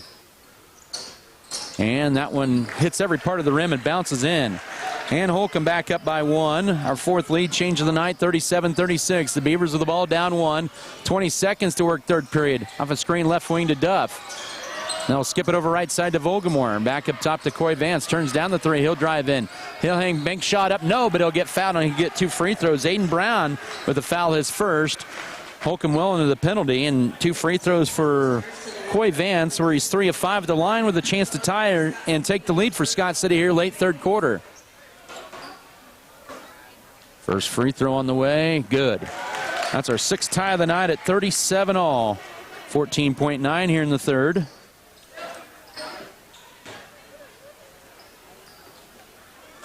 Sixth Beaver to scoring officially, and it's a lead back for Scott City. 5th lead change, 38-37. 13 seconds here in the third. Holcomb with the basketball in the backcourt now with it. Landon Leonard. 7 seconds, 6 seconds. Dennis in the front court, 5 splits the defenders. Dishes it left side, left corner. Here's a 3 on the way. Short! That time by Hardy, and the rebound to Rumford. He has a double-double with 16 points and 10 boards. And the Beavers with a 1-point lead going into the fourth quarter at 38-37. We'll come back in 1 minute for the final 8 minutes of regulation. This is Beaver basketball. Western State Bank proudly supports Scott Community High School students and athletes as they prepare for another great year of achievements. Just as our students prepare for another successful year, we encourage you to be prepared for whatever life may bring you. Stop in and talk with the knowledgeable staff at Western State Bank, whether it be a new home loan, financing for your business, or any one of our checking and savings account options. We're here to help you. Make sure to check out all of our internet banking options provided at WSBKS.com. Western State Bank, member FDIC. And as always, go Beavers! The dedicated team at Norder Supply is passionate about assisting our customers in achieving maximum net return per acre. That is how we define our success. Through unparalleled agronomic advice and best-in-class customer service, you can depend on us to do what is best for your operation. Ask them today about their spot-on service and how it can fill your needs. Norder Supply. Plain talk, exceptional results.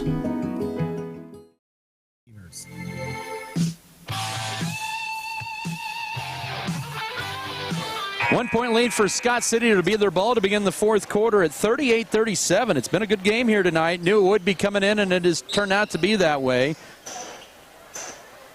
Scott City was 5 of 6 in that third quarter at the line. They're now 6 of 8 for the game. Jackson Rumford leading the Beavers with 10 points, and he gets off the screen out high now to Sage Steckline, who's still scoreless here tonight. With the ball looking to drive in, but can't, and holds it. Oh, he throws it into Tarango, and that's going to be a walk. Or a double dribble, still a turnover. Scott City's 8th turnover of the night, unofficially. So it's Holcomb with their first crack at it in the fourth quarter. Scott City sets up in a 1-2-2 3/4 court press with 7:35 to go at 38-37. Lift it left side as Caden Hardy loses it. Oh, man. They're going to get a foul on Scott City. On Duff, that is his third. 7:31, right as Holcomb is about to lose it out of bounds. First team foul of the fourth quarter for Scott City. 38-37 your score. Holcomb led by Jared Harrell with 10 points. And 8 for Brody Denniston. Holcomb in a little foul trouble. Nolan there with 4 fouls. He'll kiss it off the glass, and he has his second field goal of the fourth quarter. He has 6. 39-38 with 7:13 to go. Holcomb back up by 1. In the front court to Alex Tarango, now to Jackson Rumford as Holcomb plays a little bit of a zone here. More of a man-to-man defense. And then Rumford toward the right baseline. Catches it, holds it. Now we'll square up, shoot it, short, rebound, Knoll. Beavers down by 1, need a defensive stop here with 6:50 to go. 39-38 Holcomb. Denniston left side, now up top it goes to Harrell. He's in there with 4 fouls as well. Gets the screen. Here's Corbin Johnson out high to Hardy. Goes around his screen. Deflected, but picked up, though, by Harrell and then stolen away. Scott City forces a turnover. He's Eloy Relis with the left side. He'll pull it out. Now he'll drive in with 6:25 to go. Duff with it. Scott City with a chance to score 40. No, on the strong shot for Rumford. Here's Holcomb back the other way with Corbin Johnson. Longhorns with the ball up by 1, 6:13 to go. Scott City's gone a little cold here. You got to wonder both sides too. Like the girls' game, if fatigue may become a factor here in this fourth quarter. We saw a lot of more fouls in this third quarter, maybe due to fatigue. And now Nola back his way in. They're going to get a holding foul on Rumford, and that's not a bad. As Avery Nola returns, and Dylan Duff will exit. Holcomb a 1 point lead in the ball underneath their own basket, 39-38. And it goes to Jared Harrell. Up top to Caden Hardy. Hardy will launch a 3. Good. Hardy with 11 and 3 threes, and they're up 42-38 with 5:48 to go. And Holcomb with the first 5 points of the fourth quarter to lead by 4. Scott City needs a basket. Driving in as Noel pulls up and can't get that one to go over Denniston, and Noel with the rebound on the backside. In transition, here's Corbin Johnson, and he's going to travel with it. Holcomb's 15th turnover. 5:32 to go. Scott City down 42-38. Holcomb with the first points of the fourth quarter. Scott City without a field goal here in the last 5 minutes of this ballgame, or 4.5 minutes really. Here's Ruelas, the right corner, turns down the 3. Noel will try the 3. He'll be too strong. Rumford with the long rebound. Now uses up a dribble, needs help. Gets it up top. Here's Sage Ruelas. He'll try a 3. Short rebound in the hands of Holcomb. So 2 missed opportunities for Scott City out high. And Holcomb with the run, layup, no, and a foul. With 4:59 to go, the foul will be charged to Eloy Ruelas. That is his 4th. And Holcomb back to the line for 2. Brody Denniston, who has 8 points tonight. He is 6 of 8 at the line. And make it 7 of 9, and Holcomb now leads 43-38 with 4:59 to go. He's looking to become this third Longhorn in double figures, and he is right there, 44-38. Scott City down by half a dozen, their largest deficit of the night. They have not scored here in this fourth quarter, and you almost have to think it's Groundhog Day all over again as Scott City leads going into the fourth quarter. Holcomb and a turnover and a foul. It's a 3-second lane violation anyway out of all that. And Scott City has gone 4 minutes without a field goal. Their last points came at the foul line by Coy Vance to go up by 1 late in the third quarter. But Scott City offensive woes are here in the fourth quarter, and a whistle. Chimney Christmas. And they call a foul on Scott City. That's the 4th team foul of the quarter and the 3rd on Sage Steckline. And now Chad Novak wants a full timeout. That was a pretty crappy call, to be honest. 4:35 to go, fourth quarter. 44-38 your score. Back in a minute. It'll be Holcomb ball. This is Scott City Beaver basketball. Scott City Eye Center has been a leading provider of optometry services and vision care products in the Scott City community since 1999. Our experienced eye doctors offer comprehensive vision examinations that our Scott City Optometry office specializes in the diagnosis and treatment of a wide array of eye diseases, conditions, and problems. We use advanced diagnostic technology, and we are committed to improving the quality of life. Give yourself the gift of clear vision by scheduling an appointment with Dr. Joshua Gooden, OD, today.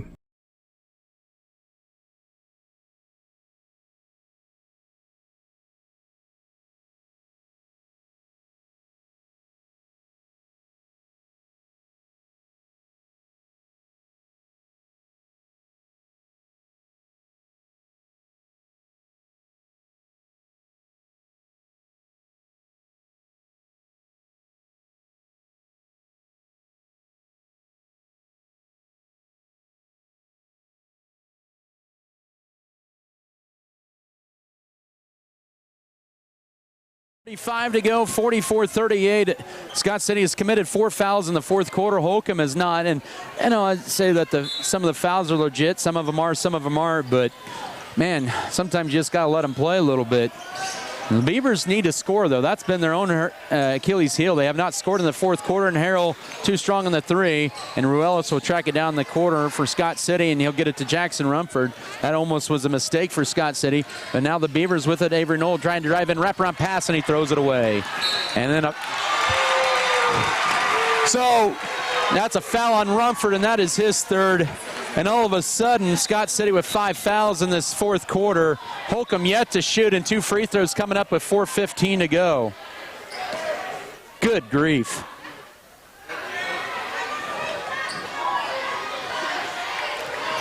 You got to let him play a little bit, for crying out loud. 2 free throws for Caden Hardy, his first trip to line. He has 3 threes and 11 points.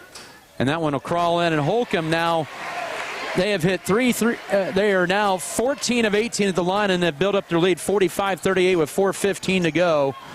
Scott City, by the way, is only 6 of 8 at the line, and Holcomb makes it 46-38. They have scored all 9 of their points in the fourth quarter. Scott City yet to score as we're at the halfway mark for this fourth quarter. Steckline with it. Scott City needs a basket. Can Knoll end the drought? Yes, he can. He has 7, 46-40. 4:01 to go, and the Beavers will slap on some full court pressure here. With it now is Jared Harrell, now to Brody Denniston. The Beavers need a defensive stop, and they almost got it there with 3:51 to go. With it up top is Denniston, guarded by Knoll, goes right with a pass to Caden Hardy. And now back to Denniston, lob underneath, deflected, good defense by Steckline. It'll still be Holcomb basketball with 3:41 to go. 46-40, Holcomb with the lead in the ball. Inbound up top, it goes to Harrell, now left wing to Caden Hardy. Hardy looking to drive in on Knoll cutoff, 3:33 to go, and Scott City's going to have to ramp it up on the defensive end because Holcomb is just going to take the air of the ball here. And backdoor feed, here's Johnson, his layup. No, he left it short, and the rebound's taken away by Scott City. Lead pass down the floor to Steckline. He stays in bounds, flips it behind him, but right to the hands of Johnson. Oh, man, missed opportunity for the Beavers and a turnover with 3:10 to go. They got the rebound and the outlet there, but could not get a point. 46-40. Up top to Knoll. He has not attempted a 3. You can probably let him go if you want to, but you got to guard him to get a 5 count. Now with it is Jared Harrell and to Caden Hardy. Up top to Knoll, 2:50 to go. Knoll with it. Backdoor feed stolen away by Scott City. And try that backdoor cut. Now the Beavers, they're still down 6 with 2:40 to go. They need to go to work here. They're down 46-40. Right side, here's Sage Steckline with it, and the whistle. They're going to call a carry. And I don't know, a substitution in is Landon Leonard. So Scott City cannot do anything right in the officials' eyes in the fourth quarter. Holcomb cannot do anything wrong, it feels like. 46-40 with 2:32 to go. Hardy with it now into the front court is Denniston. Guarded tightly by Tarango out high. Holcomb has 2 timeouts left, and now Denniston will drive in the paint, dish it left side. Pump fake. Holcomb's not going to shoot it, and Scott City's going to have to start maybe fouling here with 2:16 to go. Good defense there. Now up top it's to Harrell. He has 4 fouls, but he is 1-1 at the line. Holcomb's just going to take the air out of the ball here with 2:05 to go. 46-40 is your score. Holcomb has run off over 30 seconds on this possession. The Beavers only 2 points in this fourth quarter. Backdoor cut, almost thrown away. And now minute 48, and a steal by Jackson Rumford. He keeps it in bounds. He probably got away with the carry there, but the Beavers need some points on this trip with a minute 40 to go. Ruelas will drive in. Left side stick line. Can he knock down the 2? No. Rebound Ruelas amongst the trees. He'll go up. It'll be a Holcomb foul for the first time in the fourth quarter in 95 seconds, and a little Bronx cheer from the Scott City crowd.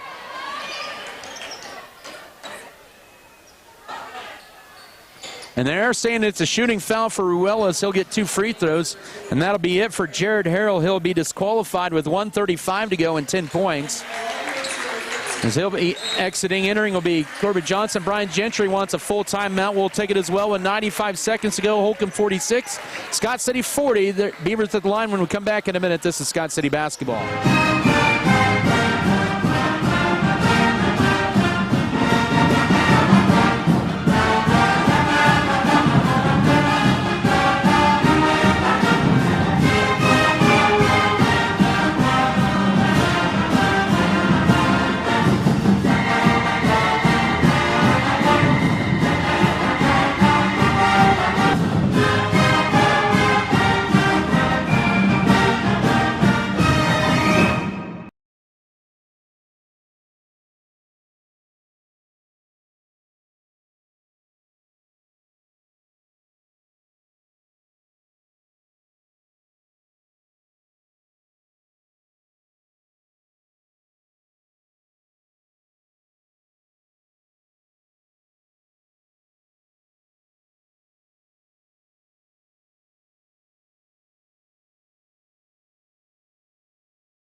Women at every stage of life want a healthcare experience unique. I'm back now. Back out of the timeout, and Eloy Ruelas misses the front end of 2 free throws. And 46-40, now 46-41. He has 5 all in this second half, but Scott City only 3 points in this fourth quarter, 1:35 to go. So they slap on full court pressure, and with it, almost a walk for Caden Hardy and a whistle and a blocking foul on Knoll. And Hardy will head to the free throw line where he's come up with 5 big points in this fourth quarter and 13 for the game. He has a team high. And that'll be on Eloy Ruelas. That is it for him. He'll foul out with 1:32 to go. And Caden Hardy back to the line, the 6'2 senior. So Scott City's shooting woes in this fourth quarter, coupled with some key turnovers, 5 turnovers in this fourth quarter, and that has allowed Holcomb to build a 6-point lead with 1:32 to go at 47-41.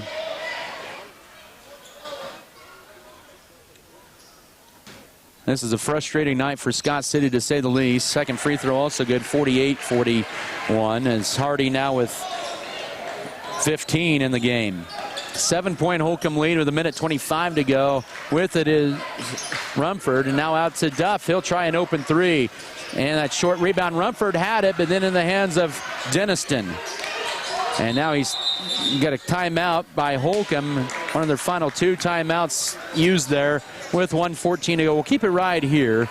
And Scott City had a good look that time. Denniston with his 6th board, and 48-41, the minute 14 to go. Well, Scott City now 74 seconds away from potentially losing their second straight game after starting out 6-0, their best record in 9 years. But this fourth quarter right now, the story after having a 1-point lead, as Holcomb has outscored Scott City 11-3 in this fourth quarter.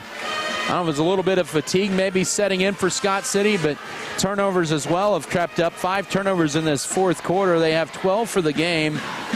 They were jumped out to a 14-5 lead, looked good, and this fourth quarter just almost mirrors what we saw from Scott City in a way. Last time around, after they had the lead going in the fourth quarter, last time out in the sub-state opener, even though that was a 15-point lead. And Holcomb ended up winning by 2, but Holcomb getting the shots to go in the fourth quarter. Scott City isn't. 1:14 to go. 11-3 run by Holcomb in this fourth quarter. Defense was crisp to begin for the Beavers, but Holcomb readjusted and they got it to within 1 after the first quarter and tied it at halftime. And they don't call that one on Corbin Johnson as he waves his way through, and then he calls for a travel, and Chad Novak did not like the call. 1:04 to go, an interesting call there. It's going to be Keegan Johnson. He's going to check in before they inbound it.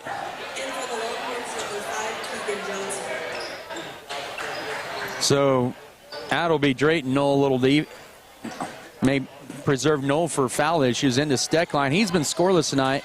And down the front court, they get it right side to Rumford. Scott City needs to go to work down 7 under a minute. Here's Steckline driving in. Wraps it around. Knoll will try a left corner 3. No. Rebound in the hands of Corbin Johnson, and he is fouled immediately. And that'll be 2 free throws on the other end here with 51 seconds to go. Jackson Rumford with his 4th foul with 51 seconds to go. And 2 free throws for Corbin Johnson. He has 5 points all in the first half. And Holcomb is close to snapping their 3-game losing streak as they remain undefeated at home. That one crawls off. But they have been to the line about 3 times as much as Scott City tonight. They were 11-15 coming in the fourth quarter, 17-21, now 18-23 for the game. Scott City just 7 of 10 at the line, and it's now 49-41 with 48 seconds to go. It almost feels like 3 times as much. Duff with it, right side to Jackson Rumford. Rumford with it, goes up top to Avery Knoll. Knoll with it with 37 seconds, and just the second foul of the fourth quarter for Holcomb. Holcomb had 3 fouls to give. That foul on Caden Hardy, just his first. 36.7 to go, and inbound in. 49-41, Holcomb the lead. Rumford will try a deep 3. He'll miss it in and out, and the rebound in the hands of Caden Hardy. And this game is pretty much all but done as Knoll fouls for the 3rd time here with 26.6 to go. So Hardy back to the line where he's 4 of 4 in the fourth quarter at the line. Holcomb out rebounded Scott City tonight as well. That's part of it as well. And maybe a little fatigue set in, more so for Scott City than Holcomb. Hardy's free throw is good. Makes it 50-41 with 26.6 to go. I think you got to think a little bit more so than not that Holcomb is just a different animal at home than they are on the road. They're just 1-3 on the road, and they'll be 4-0 at home here. 51-41. Hardy with another free throw there. So we're down to 20 seconds to go. Scott City's going to drop their 2nd straight game here. Now with it is Steckline with 15 seconds. He'll just throw up a desperation shot, miss it, rebound Holcomb, and that's going to be it with 8 seconds to go. And a quick foul at the end, and Holcomb's going to come out of here and snap their 3-game losing streak.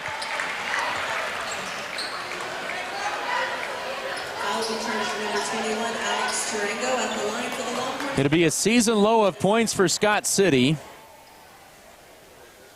As the free throw for Denniston is good, he has 11. 52-41, 6.8 to go. 15-3 run for Holcomb in this fourth quarter. Make it a 16-3 run, 53-41. And Scott City with one more chance here. Trango left side to Rumford. He'll try a deep 3. Too strong, and that's how it'll end. Final score, Holcomb 53, Scott City 41. The Beavers dropped to 6-2 on the year. Holcomb improves to 5-3 as they head to the Hillsborough Trojan Classic on Tuesday. Postgame show to begin after this 3-minute break. This is Beaver basketball. Farm Bureau Financial Services agents have built relationships with you one conversation at a time. They're as committed as ever to providing you with that level of service. As part of your community, they're here for you, answering insurance questions and helping make sure you're